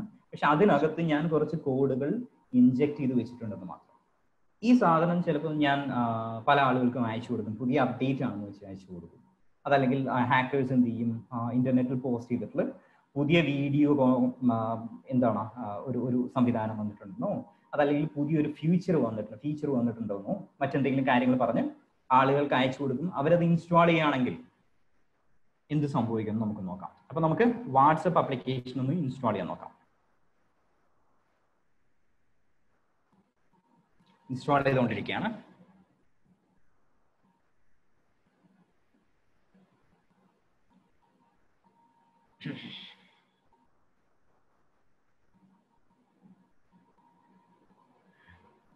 ആപ്പ് ഇൻസ്റ്റാൾ ആയിട്ടുണ്ട്. ഓക്കെ, അത് ഓപ്പൺ ചെയ്യുന്നതോട് കൂടെ തന്നെ എൻ്റെ ഹാക്കിംഗ് മെഷീൻ ഒന്ന് എക്സ്പ്ലോയിറ്റ് റൺ ചെയ്യണം. അതുകൂടെ ഞാൻ റൺ ചെയ്തുകൊണ്ടിരിക്കുന്നു. ഇപ്പോൾ വാട്സപ്പ് ഇവിടെ ഓപ്പൺ ആയാൽ ഉടനെ എനിക്കിവിടെ കണക്ഷൻ കിട്ടണം. കണ്ടല്ലോ, ഇവിടെ ഒരു കണക്ഷൻ വന്നിട്ടുണ്ട്. ഇതാ മീറ്റബിറ്റ് സെഷൻ 11 ഓപ്പൺ. കണ്ടല്ലോ, ഇവിടെ വാട്സപ്പ് റൈറ്റ് സൈഡിൽ വർക്ക് ചെയ്യുന്നുണ്ട്. ഓക്കെ, നമുക്ക് ഇത് തന്നെയാണോ, ആൻഡ്രോയിഡ് തന്നെയാണോ കണക്ഷൻ കിട്ടിയിട്ടുള്ളോ ഇല്ലേ എന്നുള്ളത് നമുക്കൊന്ന് ചെക്ക് ചെയ്യാം. അതിനുവേണ്ടി സിൻഫോ എന്ന് അടിച്ചു കഴിഞ്ഞാൽ ആൻഡ്രോയിഡ് 6.0 എന്ന് ഇവിടെ കാണുന്നുണ്ട്. ഇങ്ങനെയാണ് ഹാക്കേഴ്സ് റിയൽ ആയിട്ടുള്ള ആപ്ലിക്കേഷൻ്റെ അകത്ത് കുറച്ച് കോഡുകൾ ഇൻജെക്ട് ചെയ്തിട്ട് ഹാക്ക് ചെയ്യുന്നത്. സോ നമുക്ക് അടുത്തായിട്ട് ചെയ്യാൻ പോകുന്നത്, ഇങ്ങനെ ഹാക്ക് ചെയ്ത് കഴിഞ്ഞാൽ എന്ത് സംഭവിക്കും, എന്തും ചെയ്യാൻ പറ്റുന്ന ഒരു തരത്തിലുള്ള ഹാക്കിംഗ് മെത്തേഡുകളാണ് ഇതൊക്കെ. വൺസ് റിവേഴ്സ് കണക്ഷൻ ഹാക്കറുടെ കമ്പ്യൂട്ടറിലേക്ക് കിട്ടിക്കഴിഞ്ഞാൽ ആൾക്ക് നിങ്ങളുടെ മൊബൈൽ വെച്ചിട്ട് എന്ത് കാര്യങ്ങൾ വേണമെങ്കിൽ ചെയ്യാം. അപ്പൊ നമ്മൾ ചെയ്യാൻ പോകുന്നത് ഈ മൊബൈലുള്ള കോണ്ടാക്ട്സിനെ ഒന്ന് ഡംപ് ചെയ്തെടുക്കുകയാണ്. നമുക്ക് നോക്കാം അത് വർക്ക് ചെയ്തില്ലേ എന്ന്. ഡംപ് കോണ്ടാക്ട്സ് എന്ന് അടിച്ച് നോക്കാം.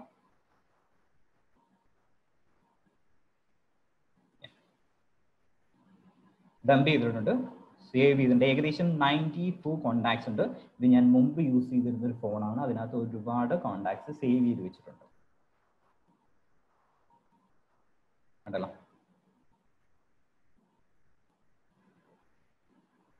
സോ നമുക്ക് അതൊന്ന് ചെക്ക് ചെയ്ത് നോക്കാം, വന്ന ഡംപുകളിൽ ഈ 94 ഉണ്ടോ ഇല്ല എന്നുള്ള കാര്യം. നമ്മൾ ബാക്ക്ഗ്രൗണ്ടിലേക്ക് ഇട്ടു, എന്നിട്ട് അതൊന്ന് ഓപ്പൺ ചെയ്യണം. അതിനുള്ള കമാൻഡാണ് നമ്മളിപ്പോൾ ടൈപ്പ് ചെയ്യുന്നത്. .txt.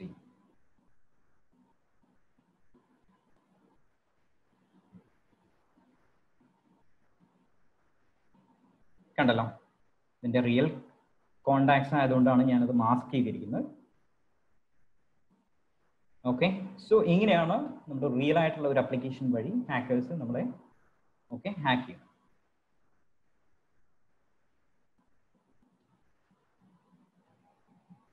നമുക്ക് സമയമുണ്ടല്ലോ അല്ലേ? ഉണ്ട്, പ്രൊസീഡ് ചെയ്തോ.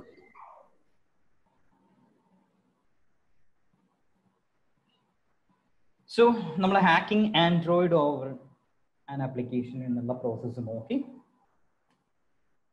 അടുത്ത് ഇമെയിൽസ് ആൻഡ് സോഷ്യൽ മീഡിയാസ്.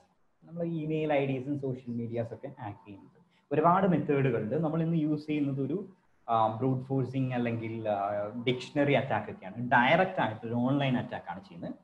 ഇപ്പം ഞാൻ എൻ്റെ ഇമെയിൽ IDക്കകത്ത് വളരെ നോർമലി ആളുകൾ യൂസ് ചെയ്യുന്ന പാസ്വേഡുകളാണ് വെച്ചിരിക്കുന്നതെന്ന് വിചാരിക്കാം. അങ്ങനെ വെച്ച് കഴിഞ്ഞാൽ ഒരു ഡിക്ഷണറി യൂസ് ചെയ്തുകൊണ്ട്, കോമൺ ആയിട്ട് കാണുന്ന പാസ്വേഡുകളുടെ ഒരു ഡിക്ഷണറി യൂസ് ചെയ്തുകൊണ്ട് മെയിൽ ID എങ്ങനെ ഹാക്ക് ചെയ്യാം എന്നുള്ളതാണ് അടുത്തായിട്ട് നോക്കാൻ പോകുന്നത്. നമുക്കത് അതിലേക്ക് പോകാം.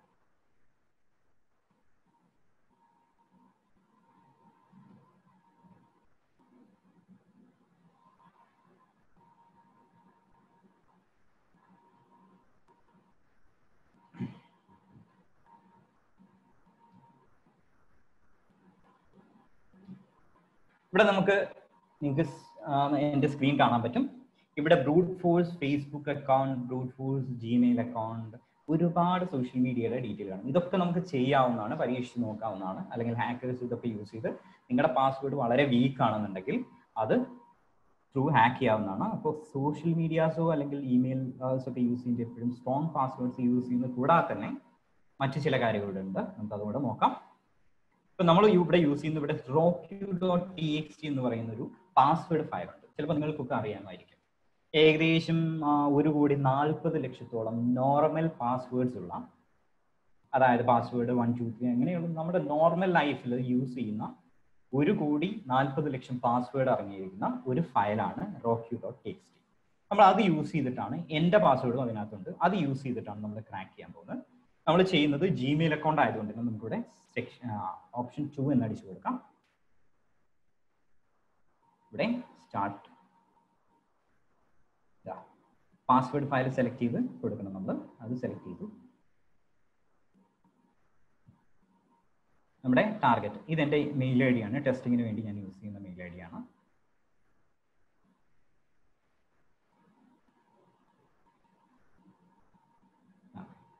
സോ അറ്റാക്ക് സ്റ്റാർട്ട് ചെയ്തു.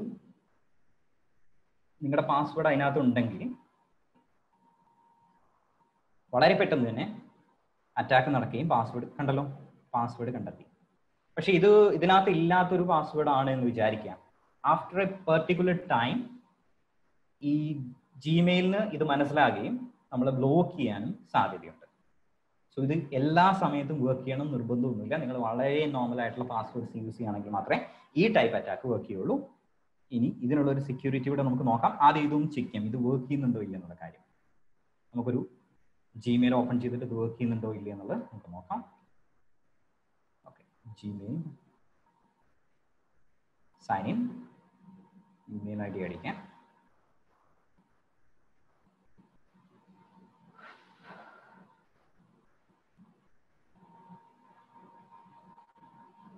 പാസ്വേഡ് ട്രൈ ചെയ്ത് നോക്കാം. കണ്ടല്ലോ, ലോഗിൻ ആയി. നമുക്ക് നമ്മുടെ ജിമെയിൽ അക്കൗണ്ട് ഒന്ന് ഓപ്പൺ ചെയ്തു. കണ്ടല്ലോ,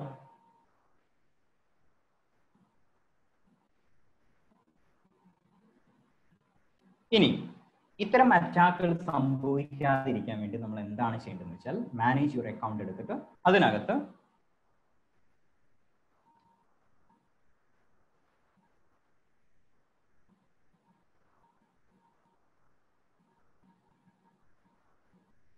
ഇവിടെ ലെസ് സെക്യൂർ ആപ്പ് ആക്സസ് ഉണ്ടായിരിക്കും. നമ്മൾ എല്ലാവരും അത് എനേബിൾ ചെയ്തിട്ടുണ്ടാവും മിക്കവാറും. കാര്യം നിങ്ങൾ ചിലപ്പോൾ ഏതെങ്കിലും വെബ്സൈറ്റിനകത്ത് ലോഗിൻ ചെയ്യുമ്പോൾ login with Google ID, login with Facebook ID എന്നൊക്കെ പറഞ്ഞ് കൊടുത്തിട്ടുണ്ടാവും. അപ്പൊ ഇത് എനേബിൾ ചെയ്താൽ മാത്രമേ നമുക്ക് അവിടെ ആക്സസ് ചെയ്യാൻ പറ്റുള്ളൂ. അപ്പൊ അതിന് വേണ്ടിയിട്ട് മിക്കവാറും ആളുകൾ ഇത് ഓപ്പൺ ചെയ്തിടാനുള്ള സാധ്യതയുണ്ട്. നിങ്ങളിത് ക്ലോസ് ചെയ്ത് വെക്കുന്നത് നന്നായിരിക്കും. ഓക്കെ, സോ അങ്ങനെയാണ് ഒരു നോർമൽ സോഷ്യൽ മീഡിയാസോ അല്ലെങ്കിൽ ഇമെയിൽസോ ഒക്കെ ഹാക്ക് ചെയ്യുന്ന പ്രോസസ്സ് നടക്കുന്നത്.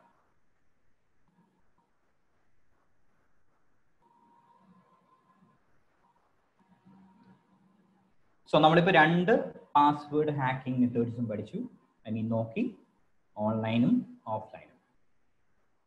ആൻഡ് സോഷ്യൽ മീഡിയ ആൻഡ് ഇമെയിൽസിന്റെ അറ്റാക്കും നമ്മൾ നോക്കിയിരുന്നു. അടുത്തായിട്ട് നമുക്കൊരു ഇതുകൂടെ ഉണ്ട്, USP അറ്റാക്കുകൾ എന്ന് പറയും. നമുക്കൊരു USP അറ്റാക്കുകൾ ഇപ്പോൾ ഫലപ്രദമായിട്ട് ബ്ലോക്ക് ചെയ്യാൻ മോഡേൺ എൻഡ്പോയിന്റ് സെക്യൂരിറ്റീസ് അല്ലെങ്കിൽ ഓപ്പറേറ്റിംഗ് സിസ്റ്റത്തിനൊക്കെ കഴിയുന്നുണ്ട്. സോ അതുകൊണ്ട് തന്നെ ഹാക്കിംഗ് ലോകത്തും പുതിയ USP ടെക്നോളജീസ് യൂസ് ചെയ്യാൻ തുടങ്ങി. ഫോർ എക്സാമ്പിൾ, ഈ കാണുന്ന പോലെയുള്ള USB റബ്ബർ ഡക്കി പോലുള്ള ഡിവൈസസ് അത് വർക്ക് ചെയ്യുന്നത് ഒരു ഇൻപുട്ട് ഡിവൈസ് ആയിട്ടായിരിക്കും കാണുന്നുണ്ടാവുക. നമ്മൾ സിസ്റ്റത്തിലേക്ക് കണക്ട് ചെയ്യുമ്പോൾ സോറി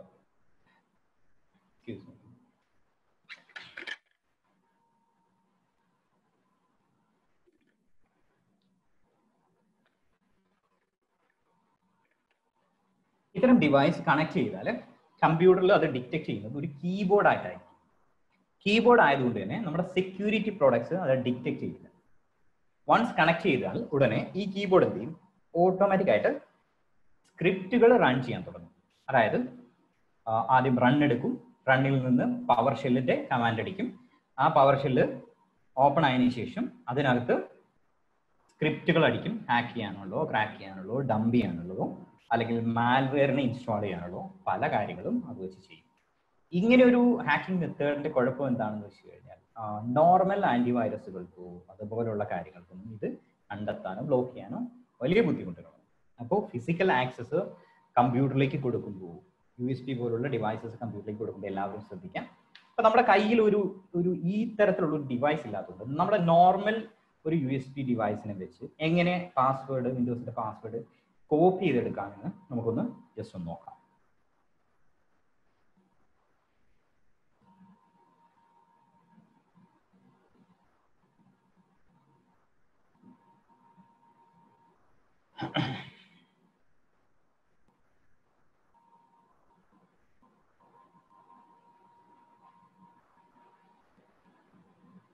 സോ നമ്മുടെ വിൻഡോസ് മെഷീൻ ഇവിടെ റെഡിയാണ്. വിൻഡോസ് 10 ആണ്. ഇവിടെ എൻ്റെ ഒരു USB ഡിവൈസ് ഉണ്ട്.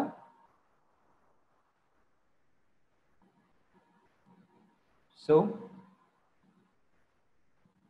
ഞാൻ ആദ്യം എന്ത് ചെയ്തു, കുറച്ച് യൂസേഴ്സിന് നമ്മൾ ക്രിയേറ്റ് ചെയ്തു. നിങ്ങൾക്ക് മനസ്സിലാൻ വേണ്ടിയിട്ടാണ്. കണ്ടല്ലോ, കുറച്ച് യൂസേഴ്സിനെ ക്രിയേറ്റ് ചെയ്തു. അവർക്കൊക്കെ ഈ തരത്തിലുള്ള പാസ്വേഡ് കൊടുത്തത്. നേരത്തെ നിങ്ങൾ കണ്ടിട്ടുള്ള പാസ്വേഡ് ക്രാക്കിംഗ് വീഡിയോയ്ക്കകത്തുള്ള ഇതിന്റെ വീഡിയോയുടെ ബാക്കിയാണ്. ഈ പാസ്വേഡുകളാണ് നമ്മൾ അവിടെ ക്രാക്ക് ചെയ്തത്. സോ പാസ്വേഡുകൾ കൊടുത്തു നമ്മൾ എന്ത് ചെയ്തു,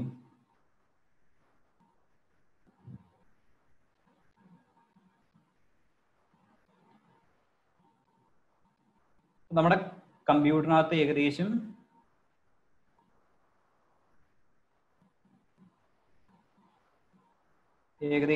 ഇത്രയും യൂസേഴ്സ് ഉണ്ട്. അഡ്മിനിസ്ട്രേറ്റർ, അശോക്, ഡെല്ല, മാൻ, പെൻടെസ്റ്റ് എന്നൊക്കെ പറയും. അതിൻ്റെയൊക്കെ പാസ്വേഡ് നിങ്ങൾക്ക് കാണാമല്ലോ. സോ ഇത്രയും യൂസേഴ്സിന്റെ അക്കൗണ്ട് ഒരു USB വെച്ചിട്ട് നമുക്ക് എങ്ങനെ കോപ്പി ചെയ്തെടുക്കാം എന്നതാണ് നമ്മൾ നോക്കാൻ പോകുന്നത്. അപ്പോൾ ഇനി വേണ്ടത് നമ്മുടെ USB കണക്ട് ചെയ്യാണ്. USB കണക്ട് ചെയ്യുന്നു.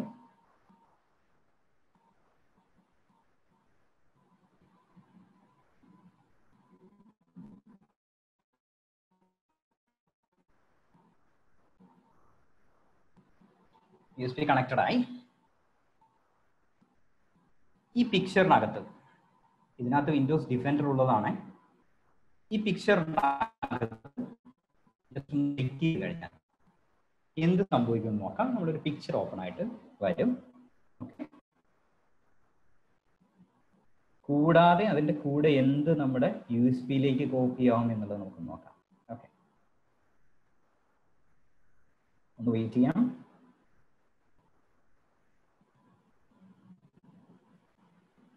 കണ്ടല്ലോ, 2 ഫയൽസ്. ഇത് രജിസ്ട്രി ഫയൽസ് ആണ്. നമ്മൾ കണ്ടന്റ് ചെയ്തു വെച്ചിട്ടുണ്ട്. അത് പിക്ചർ ഓപ്പൺ ചെയ്യുന്നതോട് കൂടി ബാക്ക്ഗ്രൗണ്ടിൽ ആ മലീഷ്യസ് ആയിട്ടുള്ള കണ്ടന്റ് റൺ ആവുകയും രജിസ്ട്രിയിൽ നിന്നും നമ്മുടെ സാമിന്റെ ഫയൽസ് കോപ്പി ചെയ്ത് വെക്കുകയും ചെയ്യും. ഇപ്പോൾ നമ്മൾ നേരത്തെ ഹാഷസ് കിട്ടിയ പോലെ കുറച്ച് ഇൻഫർമേഷൻസ്, സിസ്റ്റത്തിന്റെ പാസ്വേഡിന്റെ ഇൻഫർമേഷൻസ് നമുക്ക് കിട്ടി. ഇനി നമ്മളിത് അടുത്തായിട്ട് ഇതിൽ നിന്നും ഹാഷ് അത് എൻ്റെ ഒരു വിൻഡോസ് 7 ഹാക്കിംഗ് മെഷീനകത്തുണ്ട്. അതിനകത്ത് കൊണ്ടുപോയിട്ട് ഞാൻ ഈ പറഞ്ഞ 2 ഫയൽസും കോപ്പി ചെയ്ത് വെക്കുകയാണ്, സേവ് ചെയ്യണം. എന്നിട്ട് അതിനകത്ത് ഒരു മിമികാറ്റ്സ് എന്ന് പറയുന്ന ഒരു ടൂൾ ഉണ്ട്. ആ ടൂളിനെ യൂസ് ചെയ്യുന്നത് ഇതിൽ നിന്നും പാസ്വേഡ്സ് കോപ്പി ചെയ്യാൻ വേണ്ടിയിട്ടാണ്, എക്സ്ട്രാക്ട് ചെയ്യാൻ വേണ്ടിയിട്ടാണ്. അപ്പോൾ ഇത് യൂസ് ചെയ്ത് ചെയ്യുമ്പോൾ ഡയറക്റ്റ് പാസ്വേഡ് അല്ല കിട്ടുക, നമ്മുടെ ഹാഷ്ഡ് ആയിട്ടുള്ള പാസ്വേഡ്സിനെ നമുക്ക് കോപ്പി ചെയ്തെടുക്കാൻ പറ്റും. ഇവിടെ കുറച്ച് കമാൻഡുകളൊക്കെ അടിക്കുന്നുണ്ട്. നമുക്ക് തൽക്കാലം അത് എങ്ങനെയാണ്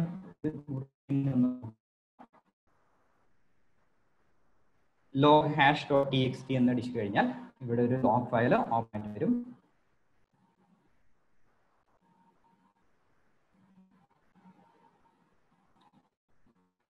ഇവിടെ ഹാഷ് ആയിട്ട് അത് സേവ് ചെയ്തു മിമിക്കാറ്റിനകത്ത് ചെയ്തപ്പോൾ ഇതിന്റെ അവിടെ നമുക്ക് കാണാൻ പറ്റും.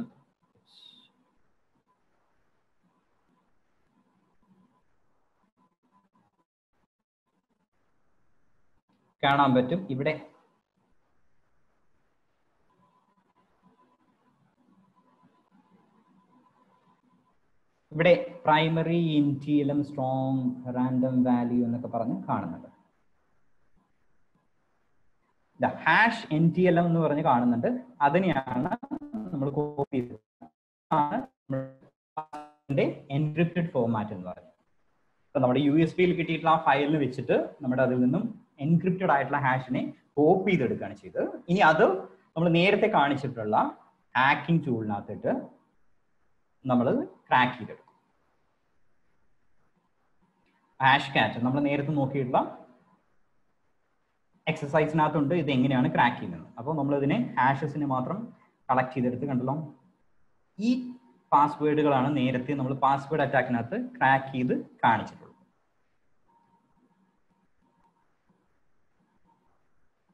ഓക്കെ, സോ ഇങ്ങനെയാണ് നമ്മുടെ USB അറ്റാക്കുകൾ നടക്കുന്നത്.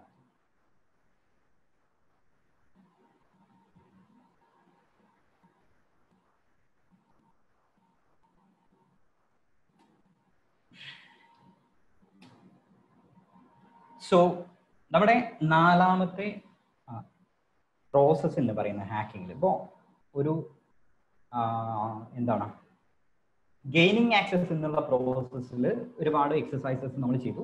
വൺസ് ഒരു ഹാക്കർ ഗെയിൻ ചെയ്തു കഴിഞ്ഞാൽ അടുത്ത പ്രോസസ്സ് എന്താണ്, ആ ഗെയിൻ മെയിൻറ്റെയിൻ ചെയ്യാൻ വേണ്ടി ആള് ശ്രമിക്കുന്ന കാര്യങ്ങളാണ്.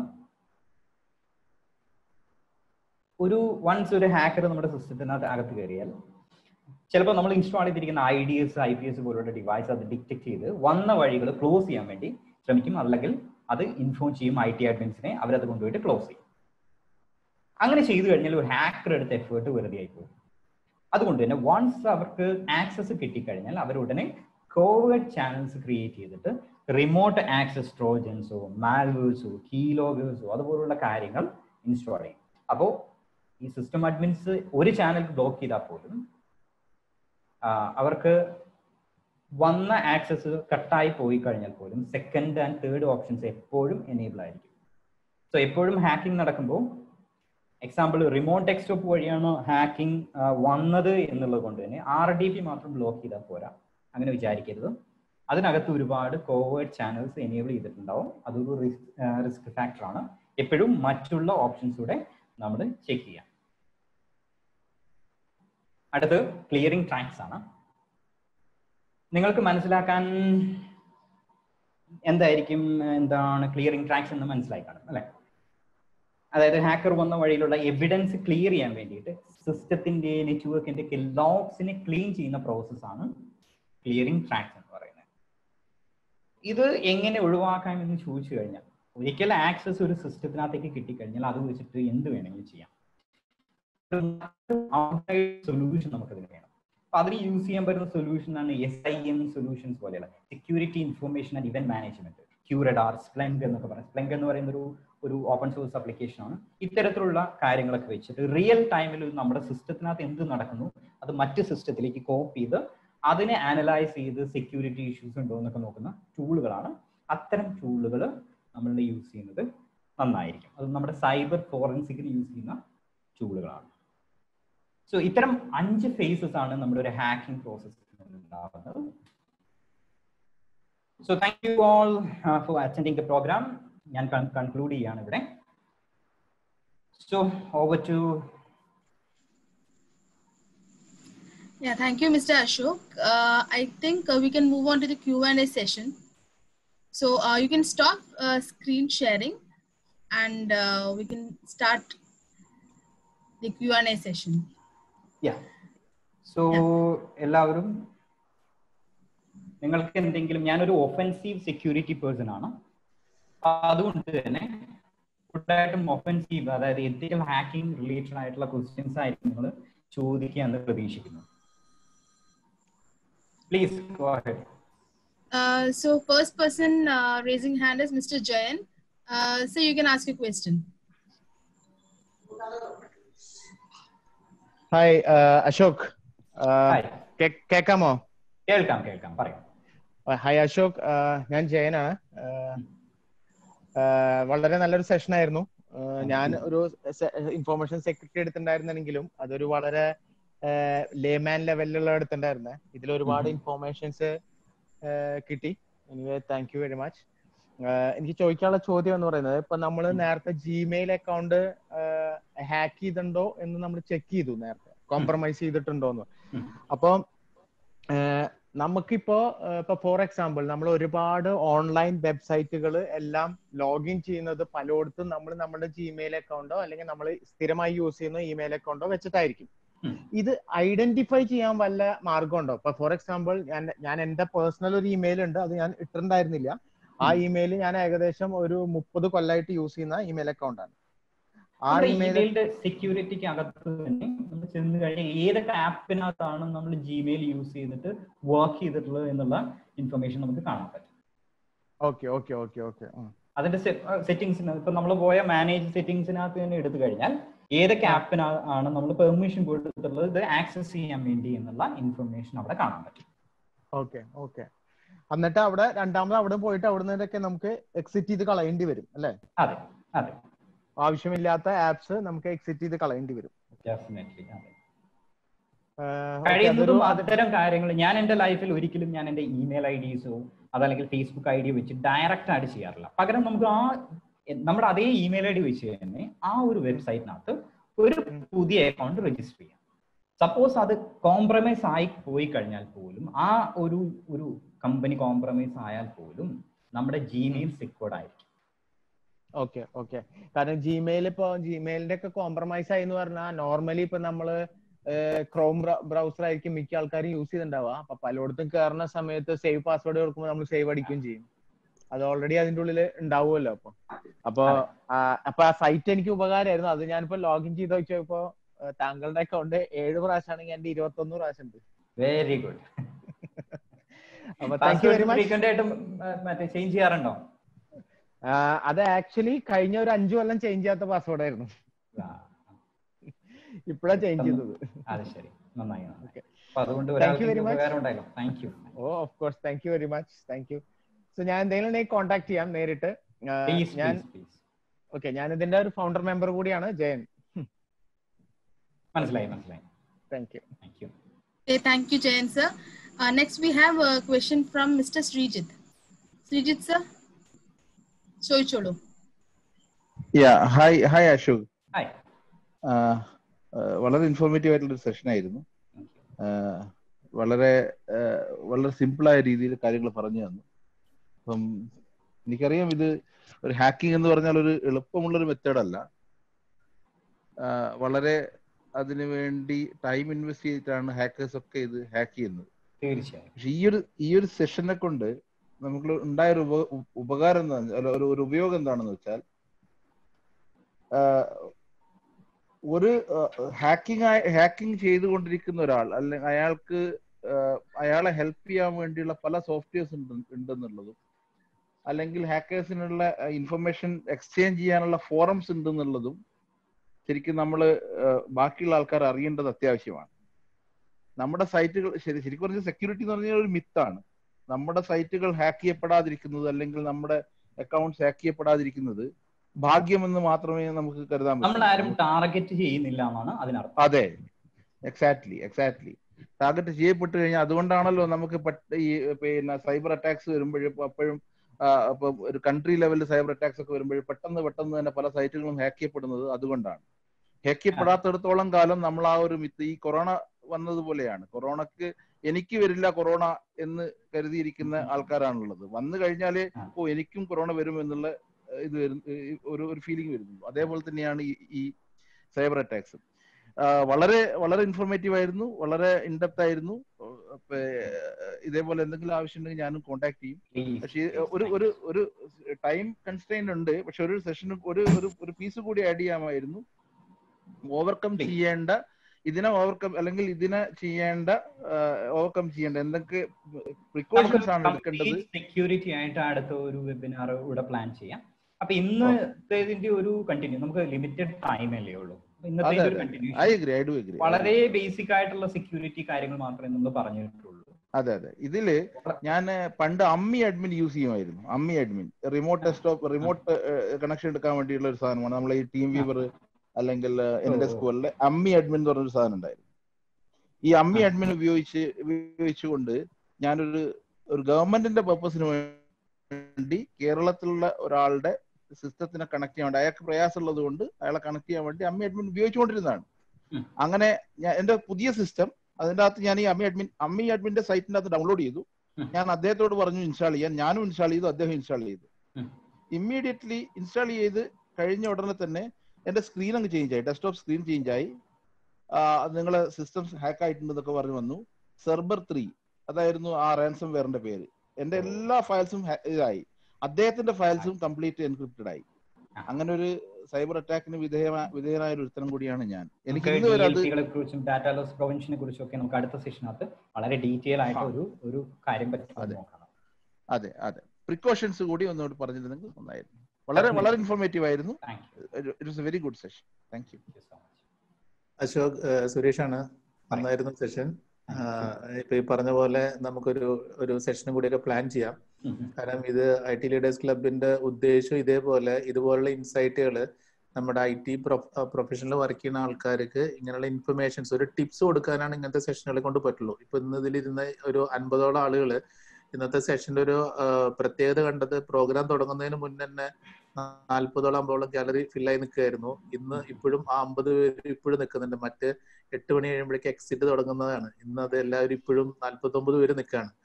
അത് ആ സെഷന്റെയും അതിന്റെ ഇമ്പോർട്ടൻസും ആണ് നമ്മുടെ ഇന്നത്തെ ഇതില്. അപ്പൊ എനിക്ക് തോന്നുന്നത് ഏറ്റവും കൂടുതൽ ഇനി വരാൻ പോകുന്ന ഒരു ഫ്യൂച്ചർ IT എന്ന് പറയുന്നത് IT സെക്യൂരിറ്റി സൈഡിൽ തന്നെയാണ്. കാരണം നമ്മളെല്ലാം കൺസോൾട്ടേറ്റ് ചെയ്തു, എല്ലാം നമ്മളൊരു പോയിന്റിലേക്ക് കൊണ്ടുവന്നു.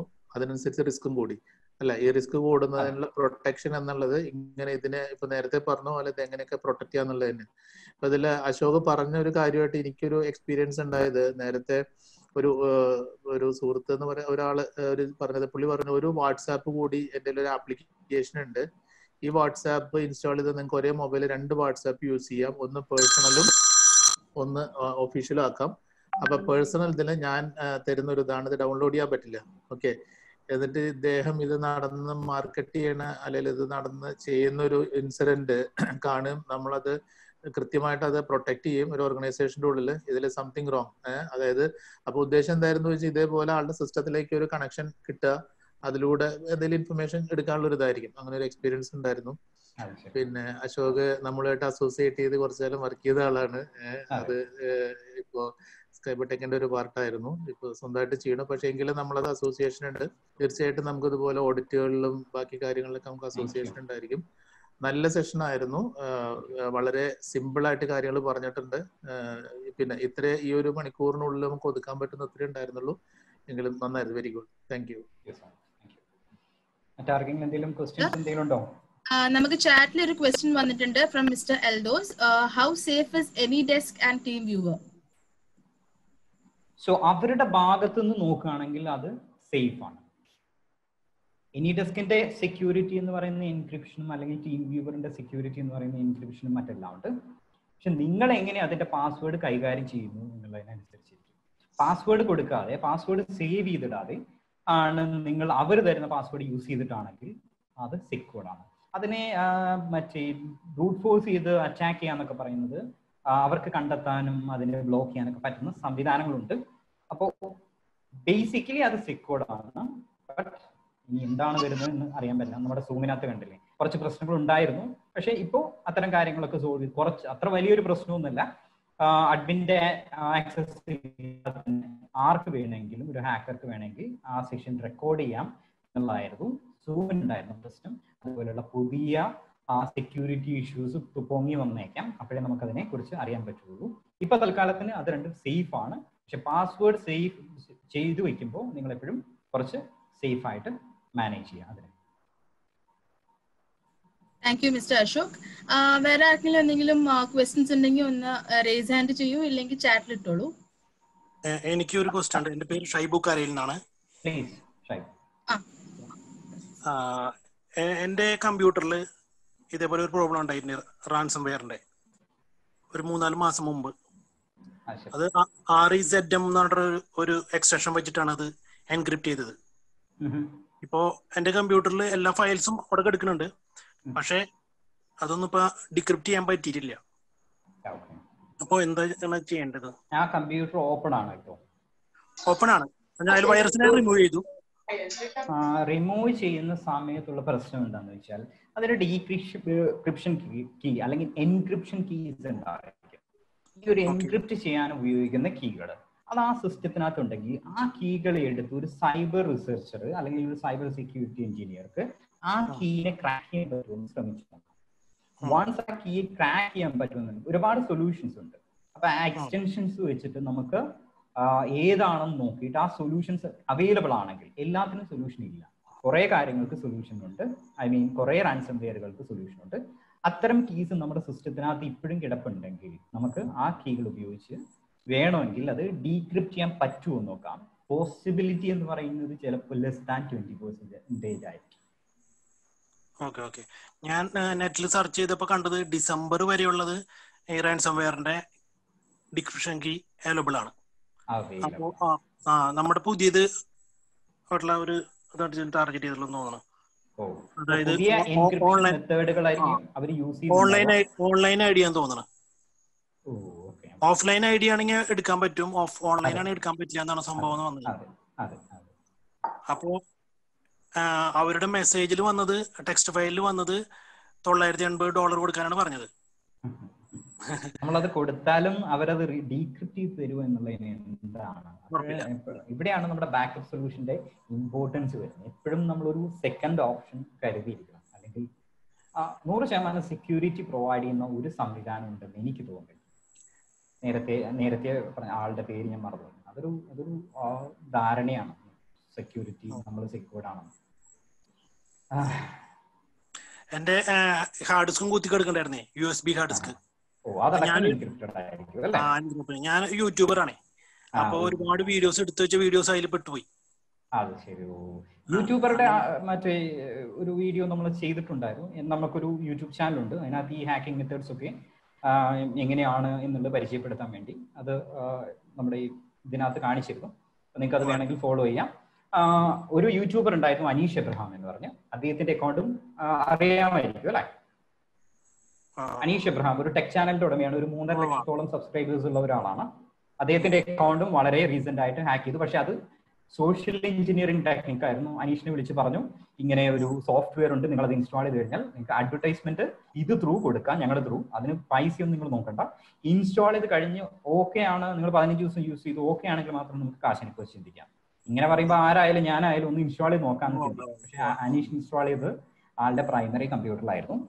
നമ്മുടെ ഫയർ ഫോക്സ് അതുപോലുള്ള ബ്രൗസേഴ്സിനകത്ത് കിടക്കുന്ന യൂസർ നെയിംസും പാസ്വേഡും വരെ ഈ ഹാക്കേഴ്സ് അടിച്ചുകൊണ്ട് പോയി അനീഷിന്റെ സിസ്റ്റം അവന് യൂസ് ചെയ്യാൻ പറ്റാത്ത രീതിയിൽ കീബോർഡ് അടക്കം അവർ ബ്രേക്ക് ചെയ്തു.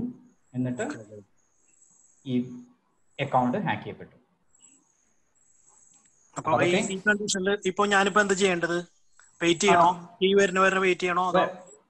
ഈ വരുന്നവരെ മറ്റെന്തെങ്കിലും വഴികളുണ്ടോ എന്ന് സെർച്ച് ചെയ്യാം. ഒന്ന് ഫ്രീ ആകുമ്പോൾ എന്നെ ഒന്ന് കോൺടാക്ട് ചെയ്യും. നമുക്ക് ട്രൈ ചെയ്ത് നോക്കാം എന്തൊക്കെയാണ് വഴികൾ. ഓക്കെ, നേരത്തെ പറഞ്ഞ ആ മറ്റേ ഇതില്ലേ ടീം വീവറും എനിഡെസ്കും സേഫ് ആണോ എന്നുള്ളൊരു ക്വസ്റ്റ്യൻ വന്നിരുന്നു.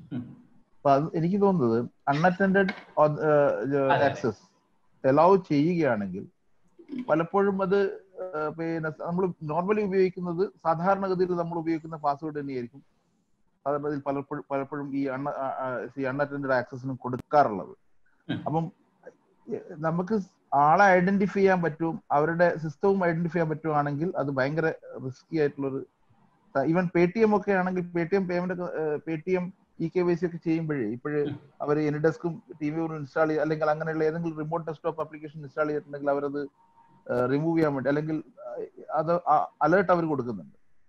അതിന്റെ കാരണം അത് ഒരു PCI-DSS എന്ന് പറയുന്ന ഒരു സ്റ്റാൻഡേർഡ് ഉണ്ട്.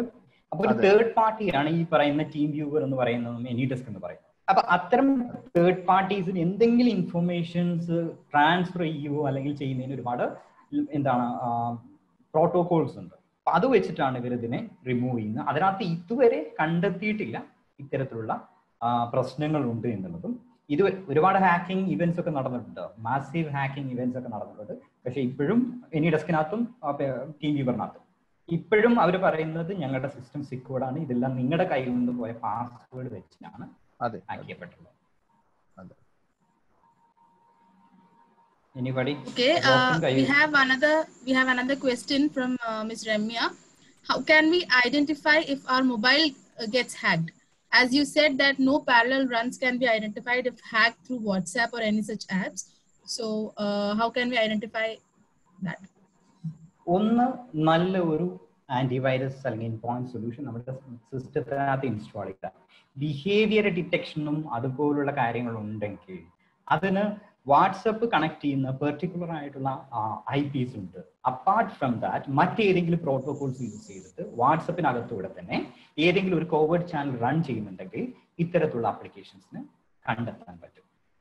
സോ അത്തരത്തിലുള്ള ആപ്ലിക്കേഷൻസ് മൊബൈലിൽ കൂടെ യൂസ് ചെയ്യുന്നത് നന്നായിരിക്കും. Okay, hope Ramya your question is answered. We have Mr. Vinu who has a question. Mr. Vinu, you can ask your question. Yeah, hi, okay. Majority of companies, എല്ലാ കമ്പനീസിലും majority of employees അല്ലെങ്കിൽ most of the employees എല്ലാം work from home ആണ്. അപ്പോൾ അവർ remote ആക്സസോ അതല്ലെങ്കിൽ മറ്റെന്തെങ്കിലും tools വെച്ചിട്ടായിരിക്കും system അല്ലെങ്കിൽ office സെർവേഴ്സോ അല്ലെങ്കിൽ ലോക്കൽ PCs ആക്സസ് ചെയ്യുന്നത്. അപ്പോൾ അതിനകത്തൊരു അറ്റാക്കിംഗ് പോസിബിലിറ്റി എങ്ങനെ ഉണ്ടാവും? ഡെഫിനറ്റ്ലി. അപ്പോൾ അതിനാണ് നമ്മുടെ VPN പോലുള്ള സൊല്യൂഷൻസ് അല്ലെങ്കിൽ വിർച്വൽ ഡെസ്ക്ടോപ്പ് ഇൻഫ്രാസ്ട്രക്ചേഴ്സ് ഒക്കെ പ്രൊവൈഡ് ചെയ്യുന്നത്. സോ എപ്പോഴും കമ്പനിയിലേക്ക് കണക്ട് ചെയ്യുമ്പോൾ ഡയറക്റ്റ് ആയിട്ട് നമ്മുടെ പുറത്തോട്ട് ഇപ്പോൾ സപ്പോസിന് സംഭവിച്ചറിയാലോ, നമ്മുടെ പുറത്ത് ആക്സസിബിൾ ആയിട്ടുള്ള അവരുടെ ഫയർവാളിന്റെ ലോഗിൻ ഡീറ്റെയിൽസ് വരെ ഹാക്ക് ചെയ്യപ്പെട്ടു എന്നുള്ളതാണ്. ഫയർവാളിനകത്തുള്ള അഡ്മിൻ പാനൽസിന് അകത്തേക്ക് കയറുന്നത് SQL അറ്റാക്ക് വെച്ചിട്ട് ഹാക്കേഴ്സ് ഹാക്ക് ചെയ്തു ഫയർവാളിനകത്ത് കയറി ഒരുപാട് ഡാറ്റ VPN-ന്റെ അല്ല മറ്റു യൂസർ ഡീറ്റെയിൽസിന്റെ ഡാറ്റ ഒക്കെ അടിച്ചിട്ടുണ്ട്. അപ്പോൾ പബ്ലിക്കലി അവൈലബിൾ ആയിട്ടുള്ള ഒരു പ്രോഡക്റ്റ് ആണെങ്കിൽ അതിന് എപ്പോഴും സെക്യൂർഡ് ചാനൽസ് യൂസ് ചെയ്യണം നല്ലത്. അപ്പൊ പബ്ലിക്കലി കൊടുക്കാതിരിക്കുക. അതല്ലെങ്കിൽ നമുക്ക് ഇപ്പോൾ ഒരു റിമോട്ട് ഡെസ്ക്ടോപ്പ് ആണെങ്കിൽ നമുക്ക് ഒരുപാട് കാര്യങ്ങൾ ചെയ്യാം. 3 ട്രൈ അല്ലെങ്കിൽ 5 ട്രൈയിലൊക്കെ ഒതുക്കാൻ പറ്റുന്ന രീതി 2 or 3 ട്രൈ ചെയ്യുമ്പോഴേക്കും ആ IP റോങ് ആയിട്ടുള്ള ട്രൈ ആണെങ്കിൽ ആ IP ബ്ലോക്ക് ചെയ്യാം. പക്ഷെ അവിടെയും ഒരു പ്രശ്നമുള്ളത് എന്താണെന്ന് വെച്ചാൽ വൾനറബിലിറ്റീസ് ഉണ്ടെങ്കിൽ, വീക്ക്നെസ്സസ് ഉണ്ടെങ്കിൽ, നമുക്ക് അറിയാൻ പറ്റാത്ത കാര്യങ്ങളുണ്ടെങ്കിൽ അത് വെച്ചിട്ട് ഹാക്കേഴ്സിന് ഹാക്ക് ചെയ്തെടുക്കാൻ പറ്റും. നമ്മൾ ബ്ലൂ കീപ്പിന്റെ കാര്യം പറയുമ്പോൾ നമുക്കറിയാത്ത, ഈ മൈക്രോസോഫ്റ്റിന് പോലും അറിയാത്ത പുതിയ സൈബർ ക്രിമിനൽസ് ഉണ്ടാക്കിയിട്ടുള്ള പുതിയ റിസർച്ച് ചെയ്ത് ഉണ്ടാക്കിയിട്ടുള്ള പുതിയ ഹാക്കിംഗ് മെത്തേഡ്സ് ഉണ്ടെങ്കിൽ അത് ത്രൂ അവർക്ക് ഹാക്ക് ചെയ്യാൻ പറ്റും. അപ്പൊ എപ്പോഴും ലേറ്റസ്റ്റ് അപ്ഡേറ്റ്സും പാച്ചസും ഇൻസ്റ്റാൾ ചെയ്യാം. കൂടാതെ ഡയറക്റ്റ് ചാനൽസ് കഴിയുന്നതും അവോയ്ഡ് ചെയ്യുക. VPN പോലുള്ള സൊല്യൂഷൻസ് പ്രൊവൈഡ് ചെയ്തിട്ട് മാത്രം ആക്സസ് കൊടുക്കുക. ഓക്കെ, ഇപ്പം VPN വഴി കണക്ഷൻ എസ്റ്റാബ്ലിഷ് എന്ന് വെച്ചു. പക്ഷെ എന്റെ ഡിവൈസിൽ നമുക്ക് കോംപ്രമൈസ് ചെയ്യില്ല എന്ന് ഉറപ്പെന്തുവാണ്? ഒരിക്കലും ഉറപ്പില്ല. അപ്പൊ അതിന് കാരണം ഒരു VPN യൂസ് ചെയ്താലും നമ്മുടെ സെർവറിലേക്ക് ഡയറക്റ്റ് അവർ കണക്റ്റഡ് ആയില്ലേ? ഒരു പാസേജ് ഓക്കെ സെക്യൂർഡ് ആണ്, ഓക്കെ ആ നെറ്റ്വർക്ക് സെക്യൂർഡ് ആണ്, പക്ഷെ എൻ ഡിവൈസ് ഓൾറെഡി നമ്മുടെ സെർവറിലേക്ക് ആക്സസിബിൾ ആണ്. അപ്പൊ അവിടെ ഒരു പോസിബിലിറ്റി ഇല്ലേ? സോ ആദ്യം പറഞ്ഞത് എങ്ങനെ നമ്മുടെ സെർവറിനെ സെക്യൂർഡ് ആക്കാം എന്നുള്ളതും ക്ലയന്റ്സിന് സെർവറുമായിട്ട് സെക്യൂർഡ് ആയിട്ട് കണക്ട് ചെയ്യുക എന്നുള്ളതാണ്. ഇനി ഇപ്പോ ഉള്ള ചോദ്യം എന്ന് പറയുന്നത് നമ്മുടെ ക്ലയന്റ് ഡിവൈസ് നമ്മൾ കൊടുക്കുന്ന എംപ്ലോയീസിന് കൊടുക്കുന്ന ലാപ്ടോപ്പ് ആയിരിക്കും, ഡെസ്ക്ടോപ്പ് ആയിരിക്കാം, അവർ വീട്ടിൽ കൊണ്ടുപോയി അവരെന്ത് ചെയ്യുന്നു എന്നുള്ളത് നമുക്ക് അറിയാൻ പറ്റില്ല. അപ്പൊ അത്തരത്തിലുള്ള കൺട്രോൾസ് വയ്ക്കുകയല്ലാതെ മറ്റു വഴികളൊന്നുമില്ല.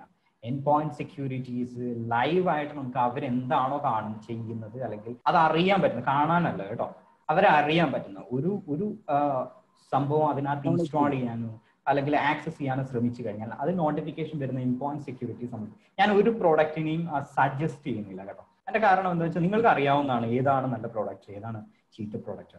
പിന്നെ ഞാനൊരു പ്രോഡക്റ്റിനെ മാർക്കറ്റ് ചെയ്യാൻ വന്ന ആളൊന്നും അല്ലാത്തതുകൊണ്ട് തന്നെ നല്ലൊരു അങ്ങനെ ഞാൻ അതിനെക്കുറിച്ച് പറയുന്നില്ല. നിങ്ങൾക്കെല്ലാം ടെസ്റ്റ് ചെയ്ത് നോക്കാം. മാർക്കറ്റുള്ള സൊഫോഴ്സ് അതുപോലെ കാസ്പർസ്കൈ വർഷങ്ങളായിട്ട് നമ്മുടെ മാർക്കറ്റിലാണ്. സൊഫോഴ്സും വളരെ നല്ല പ്രോഡക്റ്റ് ആണ്. അതുപോലുള്ള ഒരുപാട് നല്ല പ്രോഡക്ട്സും ഉണ്ട്. നോർട്ടൺ നല്ലതാണ്. മാർക്കറ്റിൽ ഇപ്പോൾ അവൈലബിൾ ആയിട്ടുള്ളതിൽ എനിക്ക് സജസ്റ്റ് ചെയ്യാൻ പറ്റുന്ന 2-3 ഇതൊക്കെ തന്നെയാണ്. അത്തരം സൊല്യൂഷൻസ് യൂസ് ചെയ്യുക, സെൻട്രലൈസ്ഡ് ആയിട്ട് മാനേജ് ചെയ്യാൻ പറ്റുന്ന രീതിയിൽ എല്ലാ ഡിവൈസസും.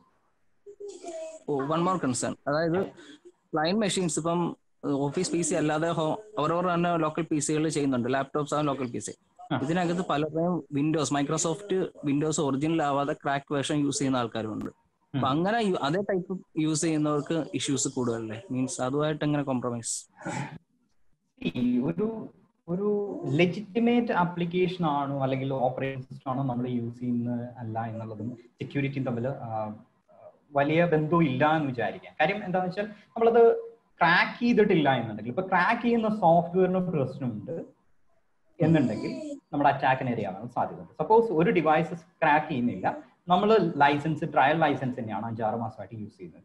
മൈക്രോസോഫ്റ്റ് വിൻഡോസ് 10 ഒക്കെ അതുപോലെ യൂസ് ചെയ്യാൻ പറ്റുന്നുണ്ട്. ഇപ്പോൾ 8 മാസമോ 10 മാസമോ ഒക്കെ ആയി കഴിഞ്ഞാൽ ഇപ്പോൾ ഇത് പോകുന്നില്ല. അങ്ങനെ യൂസ് ചെയ്യുകയാണെങ്കിൽ പ്രത്യേകിച്ച് പ്രശ്നങ്ങളൊന്നുമില്ല. എപ്പോഴും സജസ്റ്റ് ചെയ്യുന്നത് ലെജിറ്റിമേറ്റ് ആയിട്ടുള്ള ആപ്ലിക്കേഷൻസ് യൂസ് ചെയ്യാനാണ്.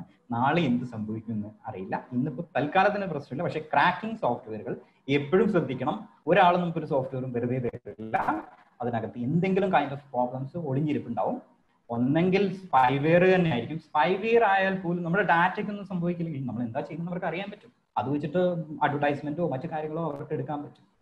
അപ്പോൾ ക്രാക്ക് ചെയ്യുമ്പോൾ നിങ്ങൾ എപ്പോഴും ശ്രദ്ധിക്കും. അശോക്, ഒരു ക്വസ്റ്റ്യനും കൂടി ഉണ്ട്.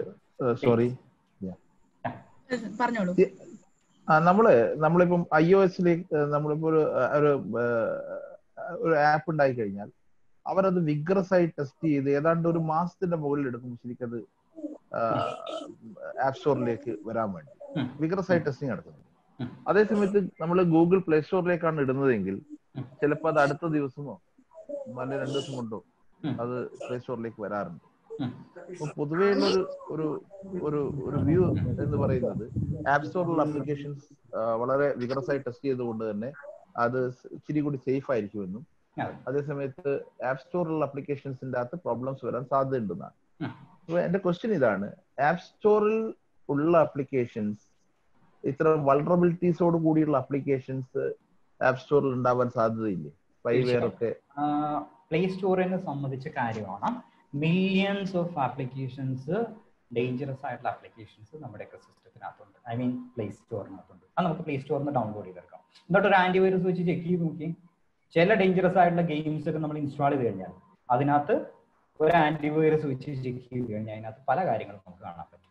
ചിലപ്പോൾ ചെറിയ കാര്യങ്ങളാണെന്ന് നമുക്ക് തോന്നുമായിരിക്കും, സ്പൈവെയറുകളായിരിക്കും. നമ്മളെ സ്പൈ ചെയ്യാനോ അല്ലെങ്കിൽ നമ്മുടെ ലൊക്കേഷൻസ് ട്രാക്ക് ചെയ്യാനോ അതുപോലുള്ള ആപ്ലിക്കേഷൻസ് ആയിരിക്കും. ഒരു ഹൈ എൻഡ് മാൽവെയർ അറ്റാക്കിനുള്ള പ്രോഡക്റ്റ് ഒന്നും ഉണ്ടെന്ന് ഞാൻ വിചാരിക്കുന്നില്ല. അത് അവരുടെ ടെസ്റ്റിനകത്ത് അവർക്ക് കണ്ടെത്താൻ പറ്റും. 2-3 ദിവസമൊക്കെ എടുക്കും നോർമലി ഒരു ആപ്ലിക്കേഷൻ ഹോസ്റ്റ് ചെയ്യാൻ വേണ്ടിയിട്ട്. അത് അവർക്ക് നോർമലായിട്ട് ഫൈൻഡ് ഔട്ട് ചെയ്യാൻ പറ്റും. പക്ഷെ ഇത്തരത്തിലുള്ള കാര്യങ്ങൾ അതിനകത്ത് ഉണ്ട് എന്നുള്ളത് അവർ തന്നെ സമ്മതിച്ച കാര്യമാണ്. അതെ. അപ്പൊ ആക്ച്വലി എന്ന് പറഞ്ഞാൽ നമ്മളിപ്പോ ഒരു ഫിനാൻഷ്യൽ ഓപ്പറേഷൻ നടത്തുന്ന ഒരു മൊബൈലിന്റെ അകത്ത് വേറെ അൺവാണ്ടഡ് ആയിട്ടുള്ള ഒരു സോഫ്റ്റ്വെയറും ഇൻസ്റ്റാൾ ചെയ്യാതിരിക്കുന്നതാണ് നല്ലത് എന്ന് തോന്നുന്നു. അതെ. പിന്നെ ക്രോസ് ആയിട്ട് ഇപ്പൊ SSL ഒക്കെ യൂസ് ചെയ്യുന്ന ആപ്ലിക്കേഷൻ ആണെങ്കിലും റീസെന്റ് വന്ന സ്റ്റഡീസ് പല മാൽവേഴ്സിനും അതിനകത്ത് ഇൻസ്റ്റാൾ ചെയ്തിരിക്കുന്ന ആപ്ലിക്കേഷൻസിനകത്ത് കിടക്കുന്ന ഡാറ്റാസിന്റെ അല്ലെങ്കിൽ കമ്മ്യൂണിക്കേഷനൊക്കെ ബ്രേക്ക് ചെയ്ത് അത് എടുക്കാമെന്ന് കാണിച്ചിട്ടുണ്ട്. പക്ഷെ ഏതൊക്കെ ആപ്ലിക്കേഷൻ ആണെന്നുള്ളത് അറിഞ്ഞിട്ടില്ല, പുറത്തോട്ട് വന്നിട്ടില്ല. അപ്പൊ കുറെ ആപ്ലിക്കേഷൻസിന്റെ ഡീറ്റെയിലും അതിനകത്തുണ്ട്. പക്ഷേ നമ്മുടെ ഇതിനൊക്കെ ബാങ്കൊക്കെ യൂസ് ചെയ്യുന്ന ആപ്ലിക്കേഷൻ മിക്കവാറും സെക്യൂർഡ് ആയിരിക്കും എന്ന് വിചാരിക്കാം. അത്രയും നമുക്ക് ഈ ഒരു സെക്യൂരിറ്റിയുടെ കാര്യത്തിൽ പറയാൻ പറ്റുള്ളൂ. അതെ, കാര്യം മൾട്ടി ഫാക്ടർ ഓതന്റിക്കേഷനും മറ്റു കാര്യങ്ങളൊക്കെ അതിനകത്ത് ഉള്ളത് കൊണ്ട് തന്നെയാണ് നമ്മൾ അങ്ങനെ വിചാരിക്കുന്നത്.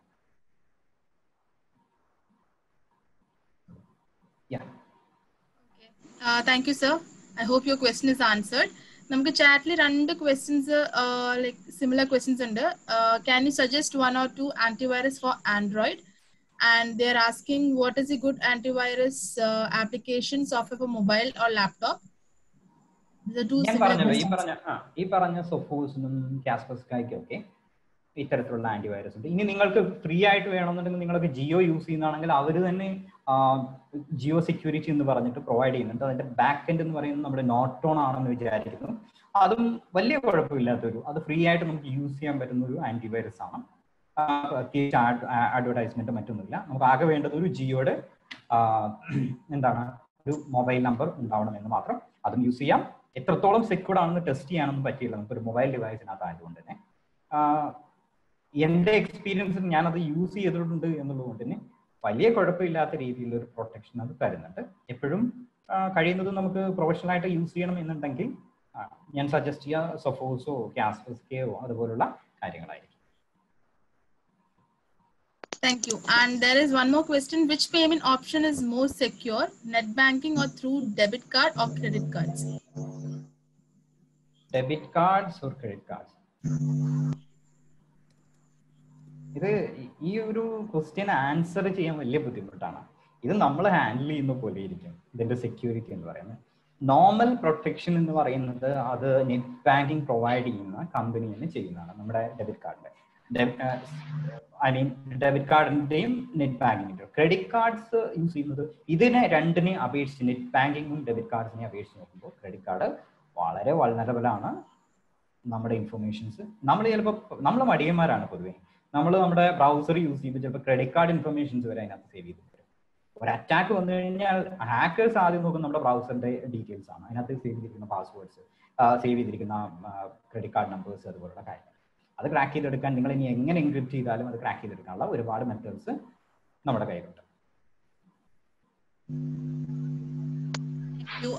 Any more അശോക്, നല്ലൊരു ഇൻഫർമേഷൻ പാസ് ചെയ്യുന്ന ഒരു സെഷൻ ആയിരുന്നു. വളരെ നന്നായിട്ടുണ്ട്. അശോക്, എന്റെ ഒരു ക്വറി എന്താ വെച്ചാല്, നമ്മൾ ഗൂഗിൾ പേ, പേടിഎം അങ്ങനത്തെ പല ടൂളുകൾ യൂസ് ചെയ്യുന്ന ആളുകളാണ്.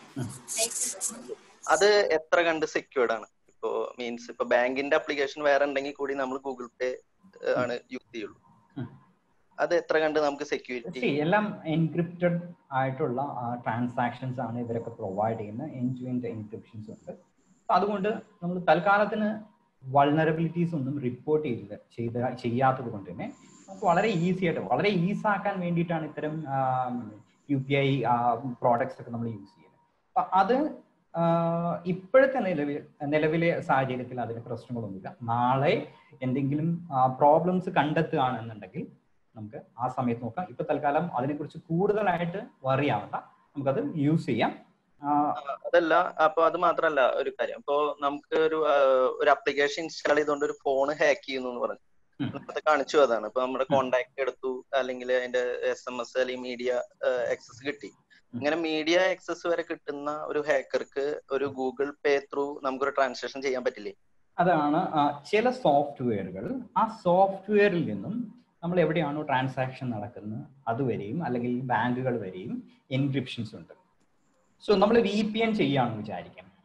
ഒരു ഹാക്കർക്ക് മാൻ ഇൻ ദ മിഡിൽ രീതിയിൽ ആ VPN അകത്ത് നടക്കുന്ന കാര്യങ്ങൾ പുറത്തിരുന്നുകൊണ്ട് കാണാൻ പറ്റില്ല. അതിനൊരു ടണലാക്കി ക്രിയേറ്റ് ചെയ്തിട്ടാണ് ആ VPN വർക്ക് ചെയ്യുന്നത്. അങ്ങനെ വരുമ്പോൾ ഒരു ഹാക്കർക്ക് അത് കാണാൻ പറ്റിക്കോണമെന്നില്ല. പക്ഷെ ക്രോസ് ആയിട്ട് ഒരു മൊബൈലിനകത്ത് ഇൻസ്റ്റാൾ ചെയ്തിരിക്കുന്ന ആപ്ലിക്കേഷൻ ചില പ്രോപ്പറായിട്ട് എന്താണ് സെക്യൂരിറ്റി പ്രൊവൈഡ് ചെയ്യാത്ത ആപ്ലിക്കേഷൻസിന് ബാക്ക്ഗ്രൗണ്ടിൽ വർക്ക് ചെയ്തുകൊണ്ട് അതിന് ലൂട്ട് ചെയ്യാനും മറ്റു കാര്യങ്ങൾക്കൊക്കെ പറ്റുന്ന രീതിയിലാണ്, അല്ലെങ്കിൽ പറ്റും. ഗൂഗിൾ പേ ഒന്നും അതിനകത്ത് ഇപ്പോൾ തൽക്കാലത്തിന് കണ്ടിട്ടില്ല. പക്ഷെ അത് കണ്ടിട്ടുള്ള ഒരുപാട് സോഫ്റ്റ്വെയറുകൾ ഇറങ്ങിയിട്ടുണ്ട്. നിങ്ങളൊന്ന് ഓൺലൈനിൽ സെർച്ച് ചെയ്താൽ മതി. ഹലോ ഹലോ സാറേ, എൻ്റെ പേര് അനസ് എന്നാണ്. പറയൂ. നമ്മൾ ഈ ഹാക്കറിന്റെ യഥാർത്ഥ മോട്ടീവ് എന്തായിരിക്കും? മണി ആയിരിക്കും അതോ? ഒരു ഹാക്കിംഗ് സബ്ജക്റ്റ് എടുത്ത് പഠിക്കുന്ന ഒരാൾക്ക് അറിയാൻ പറ്റും. ഹാക്കിങ്ങിന് ഒരുപാട് മോട്ടീവുകൾ ഉണ്ടായിരിക്കും. ഹാക്കിങ്ങിനെ തന്നെ പല രീതിയിൽ നമുക്ക് തിരിക്കാം. Black hat, white hat, grey hat എന്നൊക്കെ പറഞ്ഞു. ഈ ബ്ലാക്ക് ഹാറ്റ് തന്നെ പല രീതിയിലുണ്ട്. നമ്മുടെ എന്താണ് സൂയിസൈഡ് ഹാക്കേഴ്സ്, അതുപോലെ പല സ്റ്റേറ്റ് സ്പോൺസേഡ് ഹാക്കേഴ്സ് എന്ന് പറയും. ഓരോ ഹാക്കിങ്ങിന്റെ രീതിക്കും അല്ലെങ്കിൽ ഓരോ ഹാക്കേഴ്സിനും അവരുടേതായിട്ടുള്ള ഒരു മോട്ടീവ് ഉണ്ടായിരിക്കും. നമ്മൾ അതിനെ പറയുന്ന പേരാണ് ഹാക്ക് വാല്യൂ. അല്ലെങ്കിൽ ഒരു ഹാക്ക് വാല്യൂ എന്ന് പറയുന്നത് എന്താണ് ഒരു കമ്പനി ഹാക്ക് ചെയ്താൽ ഈ ഹാക്കർക്ക് കിട്ടുന്നത് എന്നുള്ളതിനെ പറയുന്ന പേരാണ് ഹാക്ക് വാല്യൂ എന്ന് പറയുന്നത്. ചിലപ്പോൾ ഫേമസ് ആയിരിക്കാം. ഹാക്കിംഗ് ഫോറംസ് ഒക്കെ ഉണ്ട്. അതിനകത്ത് കേൾക്കുന്നുണ്ടോ? ഹലോ, ഹാക്കിംഗ് ഫോറംസ് അതിനകത്തൊക്കെ ഉണ്ട്. അതിനകത്ത് നമ്മുടെ ക്രെഡിബിലിറ്റി, അതുപോലുള്ള ഇൻഫർമേഷൻ നമ്മുടെ കൂടുതലായിട്ട് അത്തരം കാര്യങ്ങൾക്കൊക്കെ വേണ്ടിയിട്ടാണ് ചില ഹാക്കേഴ്സ് യൂസ് ചെയ്യുന്നത്. ചിലർ മണി മോട്ടീവാണ്, ചിലർ സ്ക്രിപ്റ്റ് കിഡീസ് ഒക്കെ ഉണ്ട്. സ്ക്രിപ്റ്റ് കിഡീസ് എന്ന് പറയുന്നത് ഇൻസ്റ്റാൾ ചെയ്ത് വെച്ചിരിക്കുന്ന അല്ലെങ്കിൽ മറ്റു ഹാക്കേഴ്സ് റെഡിയാക്കി വെച്ചിരിക്കുന്ന ടൂൾസ് യൂസ് ചെയ്തുകൊണ്ട് വെറുതെ, അവർക്ക് ബേസിക് ഒന്നും അറിയില്ല, പക്ഷെ അവർ വെറുതെ ഹാക്ക് ചെയ്യും. അവർക്കതൊരു ഫണ്ണാണ്. അതിനുവേണ്ടി ഹാക്ക് ചെയ്യുന്ന ആളുകളുണ്ട്. അതിന് പറയുന്ന പേരാണ് സ്ക്രിപ്റ്റ് കിഡീസ്. ചിലപ്പോൾ അവർ കാശിന് വേണ്ടി തന്നെയാണ് ചെയ്യുന്നുണ്ടാവുക, പക്ഷെ അവർക്ക് നോളജ് ഒന്നും.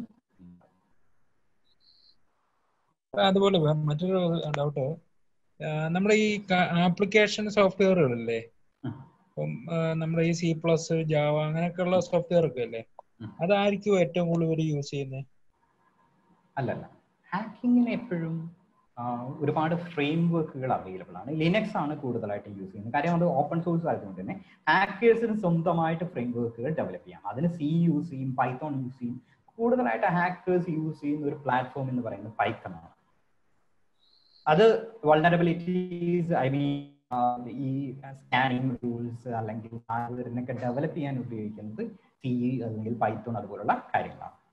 അത് ഒരു ടെക്നോളജി എന്ന് പറയുന്നത് നല്ലൊരു ഹാക്കർ ആണെങ്കിൽ സ്വന്തമായിട്ട് അവർ ഓപ്പറേറ്റിംഗ് സിസ്റ്റം തന്നെ, ലിനക്സ് ആണ്, അതിനെ വെച്ചിട്ട് ബിൽഡ് ചെയ്തെടുക്കാൻ പറ്റും. Okay sir, thank you. അശോകിന്റെ പേര്, ഇമെയിൽ, ഫോൺ നമ്പർ ചാറ്റിൽ ഇട്ടിട്ടുണ്ട്. അപ്പോൾ കൂടുതൽ ആൾക്കാർക്ക് എന്തെങ്കിലും സംശയം ഉണ്ടെങ്കിൽ ഇമെയിൽ വഴി ആളെ സമയമൊക്കെ നോക്കി വിളിക്കുക. ആൾക്ക് അത്യാവശ്യം തിരക്കുകളൊക്കെ ഉണ്ടായിരിക്കും. അപ്പോൾ എന്തെങ്കിലും ഒരു സപ്പോർട്ട് എന്തെങ്കിലും ആവശ്യമാണെന്നാണെങ്കിൽ അശോകിനെ കോൺടാക്ട് ചെയ്യാനുള്ളത് നമ്മൾ ഗ്രൂപ്പിൽ ഷെയർ ചെയ്തിട്ടുണ്ട്. അതേപോലെ തന്നെ ഇപ്പൊ ഈ പ്രോഗ്രാമിൽ പങ്കെടുത്തുകൊണ്ടിരിക്കുന്ന ആളുകൾ നമ്മൾ IT ലീഡേഴ്സ് ക്ലബിൽ ഇല്ലാത്ത ആളുകൾ ഉണ്ടെന്നാണെങ്കിൽ അവർ ജസ്റ്റ് പേരും ഇമെയിലും ചാറ്റ് ബോക്സിൽ ഇടുകയാണെങ്കിൽ നമ്മൾ അടുത്ത ഇവന്റുകളൊക്കെ വരുമ്പോൾ ഒരു ഇമെയിൽ ഇന്റിമേഷൻ നിങ്ങൾക്ക് അറിയിക്കും. കാരണം നമ്മളിവിടെ ഒരു ഇന്ത്യയിലുള്ള IT ലീഡേഴ്സ് ക്ലബിലൂടെയാണ് ഇപ്പോൾ കമ്മ്യൂണിക്കേറ്റ് ചെയ്തുകൊണ്ടിരിക്കുന്നത്. അപ്പോൾ ചാറ്റ് ബോക്സിൽ നിങ്ങളുടെ ഇമെയിൽ ഐഡികൾ മാത്രമേ, പേര് ഇമെയിൽ ഇട്ടാൽ മതി. അപ്പോൾ നമ്മളത് ഇമെയിൽ നോട്ടിഫിക്കേഷൻ കൂടി തരാം. എനിക്ക് തോന്നുന്നു അശോകിന്റെ കോൺടാക്ട് ഡീറ്റെയിൽസ് അശോക് ഒന്ന് ഇമെയിലും ഫോൺ നമ്പറും ഒന്ന് ഷെയർ ചെയ്തിട്ടുണ്ട്. അപ്പോൾ അത്യാവശ്യമുള്ള ആളുകൾക്ക് എന്തെങ്കിലും സപ്പോർട്ട് അശോകിന്റെ വേണമെന്നാണെങ്കിൽ നിങ്ങൾക്ക് ഇതിൽ കോൺടാക്ട് ചെയ്യാം. അശോക് അത് ഹെൽപ്പ് ചെയ്യും. പോരാത്തതിന് നമ്മളുടെ ഫേസ്ബുക്ക് പേജ് ഷെയർ ചെയ്യുക. അതേപോലെ അത് ലൈക്ക് ചെയ്ത് കഴിഞ്ഞാൽ തന്നെ അതിൽ അപ്ഡേറ്റ്സ് ഉണ്ടാവും, എല്ലാ വീക്കിൽസിന്റെയും ഇവന്റ്സിന്റെയും. അപ്പൊ അതും എല്ലാവർക്കും യൂസ് ചെയ്യാവുന്നതാണ്. I think questions. Hello, sir, ഒരു last Shanthi. Hello, Ashok ji, thank you for the session. ഒരു ഡൗട്ട്, നമ്മൾ ഈ മൊബൈൽ ആപ്സ് വഴി ഈ മലീഷ്യസ് ആയിട്ടുള്ള സാധനം വരുന്നത്, നമ്മൾ നോൺ ആയിട്ടുള്ള സേഫ് ആൻഡ് സെക്യൂർഡ് ആപ്ലിക്കേഷൻസ് മാത്രം ഡൗൺലോഡ് ചെയ്താൽ നമുക്ക് പ്രൊട്ടക്ട് ചെയ്യാൻ പറ്റുമോ? For example Facebook. അത് നമ്മൾ പ്ലേ സ്റ്റോറിൽ നിന്നാണെങ്കിൽ ഒരു പരിധി വരെ നമുക്ക് വിശ്വസിക്കും. കാര്യം അവിടെ ചെക്ക് ചെയ്യാനുള്ള ഒരു അതോറിറ്റി ഉണ്ട്. പക്ഷെ നിങ്ങൾ അത് ഗൂഗിളിൽ പോയിട്ട് ഏതോ ഒരു തേർഡ് പാർട്ടി വെബ്സൈറ്റിൽ നിന്നാണ് ഡൗൺലോഡ് ചെയ്യുന്നത് വിചാരിക്കാം. അത് അവിടെ സെക്യൂർഡ് ആണെന്ന് പറഞ്ഞു തരാനോ ചെക്ക് ചെയ്യാനോ ഒരു അതോറിറ്റി ഇല്ലാത്തതുകൊണ്ട് തന്നെ നിങ്ങൾ ക്രെഡിബിൾ ആണെന്ന് വിചാരിക്കുന്ന സോഫ്റ്റ്വെയർ ചിലപ്പോൾ പ്രോബ്ലം ഉണ്ടായിരിക്കും. എപ്പോഴും ഒരു ക്രെഡിബിൾ ആയിട്ടുള്ള സോഴ്സിൽ നിന്ന് മാത്രം, പ്ലേ സ്റ്റോർ പോലുള്ള സോഴ്സിൽ നിന്ന് മാത്രം നിങ്ങൾ ഡൗൺലോഡ് ചെയ്യാൻ വേണ്ടി ശ്രമിക്കുന്നതായിരിക്കും നല്ലത്. അതുപോലെ അശോക്, നമ്മൾ ഒരു ക്രൈറ്റീരിയ ആണ്, അതായത് ഇപ്പൊ ഒരു 10 മില്യൺ ഡൗൺലോഡ്സ് ഉള്ള പ്ലേ സ്റ്റോറിൽ നിന്ന് ഡൗൺലോഡ്സ് ഉള്ള ആപ്പൊക്കെ ജനറലി സേഫ് എന്ന് പറയാൻ പറ്റും? അങ്ങനെ ഒരു ആ ഒരു കൺസെപ്റ്റ് ഇപ്പൊ 10 മില്യൺ ആളുകളെ ഹാക്ക് ചെയ്ത് വെച്ചിട്ടുണ്ടെങ്കിൽ എന്ത് ചെയ്യാൻ പറ്റും? അതിനെയാണ് ബോട്ട്നെറ്റുകൾ എന്ന് പറയുന്നത്. നമ്മുടെയൊക്കെ മൊബൈൽ ചൂടാവുന്നുണ്ട്. പല യൂട്യൂബേഴ്സ് ഒക്കെ പറയുന്നുണ്ടാവും, നിങ്ങളുടെ മൊബൈൽ ചൂടാവുന്നുണ്ടോ, നിങ്ങളുടെ ഡാറ്റ തീരുന്നുണ്ടോ എങ്കിൽ നിങ്ങൾ ഹാക്കിങ്ങിന് അടിമയാണ്. ഈ പറഞ്ഞ 10 മില്യനകത്ത് അത്രയും കപ്പാസിറ്റി ഉള്ള ഹാക്കേഴ്സ് ഒക്കെ ഉണ്ട്. അവരെന്ത് ചെയ്യും? നമ്മുടെയൊക്കെ മൊബൈൽസിനെ ബോട്ട്നെറ്റുകളാക്കി മാറ്റിയിട്ട് ഒരു കമാൻഡ് ആൻഡ് കൺട്രോൾ സെന്ററിനകത്ത് ഈ എല്ലാ മൊബൈൽസിനെ അറ്റ് വൺസ് ഹാക്ക് ചെയ്യാൻ വേണ്ടി യൂസ് ചെയ്യും. എന്നിട്ട് എന്ത് ചെയ്യും? ഗൂഗിൾ പോലുള്ള അല്ലെങ്കിൽ യാഹൂ അല്ലെങ്കിൽ വേറെ ഏതെങ്കിലും കമ്പനി അതിലേക്ക് DDoS അറ്റാക്ക് അല്ലെങ്കിൽ DDoS അറ്റാക്ക്, ഡിസ്ട്രിബ്യൂട്ടഡ് ഡോസ് അറ്റാക്കുകളൊക്കെ ചെയ്യും. അപ്പൊ അത്തരം അറ്റാക്കുകൾക്ക് വേണ്ടി മാസീവ് ആയിട്ടുള്ള കമ്പ്യൂട്ടർ റിസോഴ്സസിനെ പല ആളുകളുടെയും ഹാക്ക് ചെയ്തിട്ട് ഹാക്കേഴ്സ് യൂസ് ചെയ്യുന്നു. അത് വെച്ചിട്ട് നമുക്ക് പറയാൻ പറ്റില്ല അത് ലെജിറ്റിമേറ്റ് ആണോ, അല്ലെങ്കിൽ അതിനൊരു റിവേഴ്സ് എഞ്ചിനീയറിംഗ് നടത്തിയിട്ട് ഏതൊക്കെ കമ്മ്യൂണിക്കേഷൻ അതിനകത്തൂടെ പോകുന്നു എന്നുള്ളത് നോക്കണം. അതൊരു ടെക്നിക്കൽ പേഴ്സൺ മാത്രമേ ചെയ്യാൻ പറ്റൂ. Okay, thank you. Okay. Thank you for all the questions. Suresh, questions കഴിഞ്ഞ് ശാന്തി ഒരു മിനിറ്റ്. സൗണ്ട് ഭയങ്കര ബ്രേക്ക് ആവുകയാണല്ലോ. ഹലോ, ക്ലിയർ അല്ല. ഹലോ, പറയൂ ജയൻ. ക്വസ്റ്റ്യൻസ് ഒരു കാര്യം കൂടി ചോദിക്കാൻ വേണ്ടിട്ടായിരുന്നു. May be it will be A funny question. Ashok, നമ്മളിപ്പോ പല മൂവീസിലും ഇപ്പൊ അടുത്ത് ഈവൻ ഇന്ത്യൻ മൂവീസിൽ തന്നെ ഒരുപാട്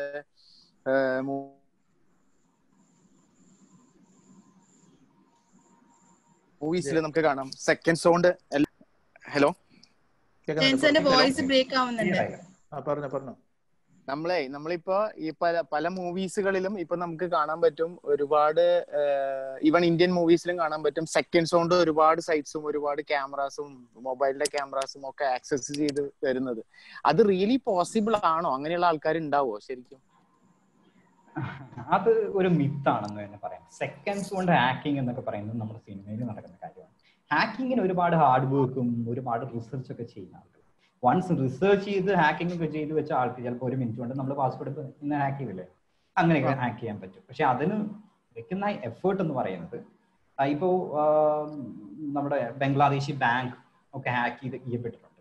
ബില്യൺസ് 200 കോടിയൊക്കെയാണ് 200 കോടിയൊക്കെയാണ് പണ്ടത്തെ സ്വിഫ്റ്റ് ട്രാൻസ്ഫർ എന്ന് പറഞ്ഞുള്ള അതിപ്പോ ബ്ലോക്ക് ചെയ്യപ്പെട്ടു. അതിപ്പോ തൽക്കാലത്തിനില്ല. ആ ഒരു മെത്തേഡിൽ 200 മില്യൺ ആണ് അവർ ട്രാൻസ്ഫർ ചെയ്ത് 80 മില്യൺ അവർക്ക് കിട്ടി. അതൊരു ഏതായിരുന്നു സ്ഥലം, ഫിലിപ്പൈൻസിലുള്ള ഒരു ബാങ്ക് അക്കൗണ്ടിലേക്ക് പോയി. അത് നേരെ കാസിനോകളിൽ പോയി. അത് അപ്രത്യക്ഷമായി എന്ന്, അത് ട്രേസ് ചെയ്യാൻ പറ്റാത്ത രീതിയിലായി എന്നാണ് അറിയപ്പെടുന്നത്. സോ ഈ രീതിയിലൊക്കെ അറ്റാക്കുകൾ നടക്കുന്നുണ്ട്. Okay, thank you.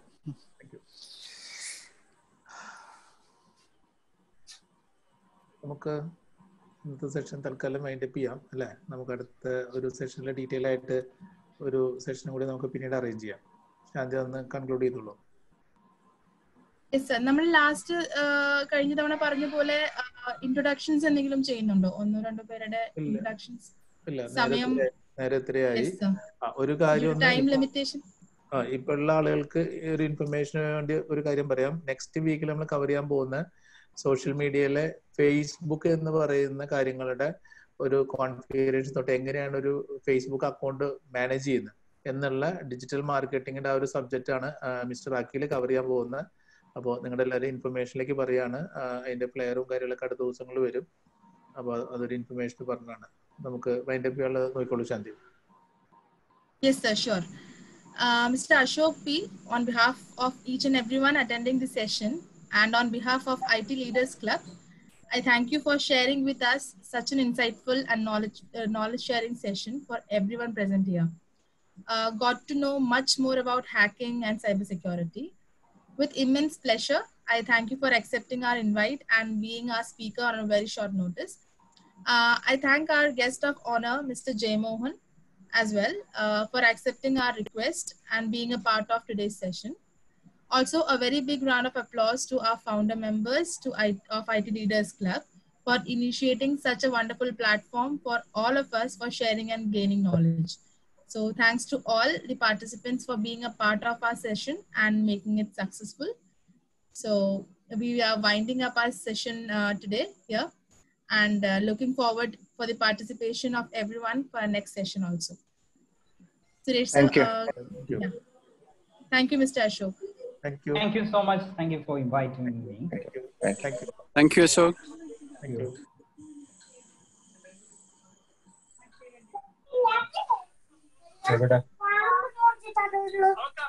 എല്ലാരും പോയിട്ടുണ്ടോ?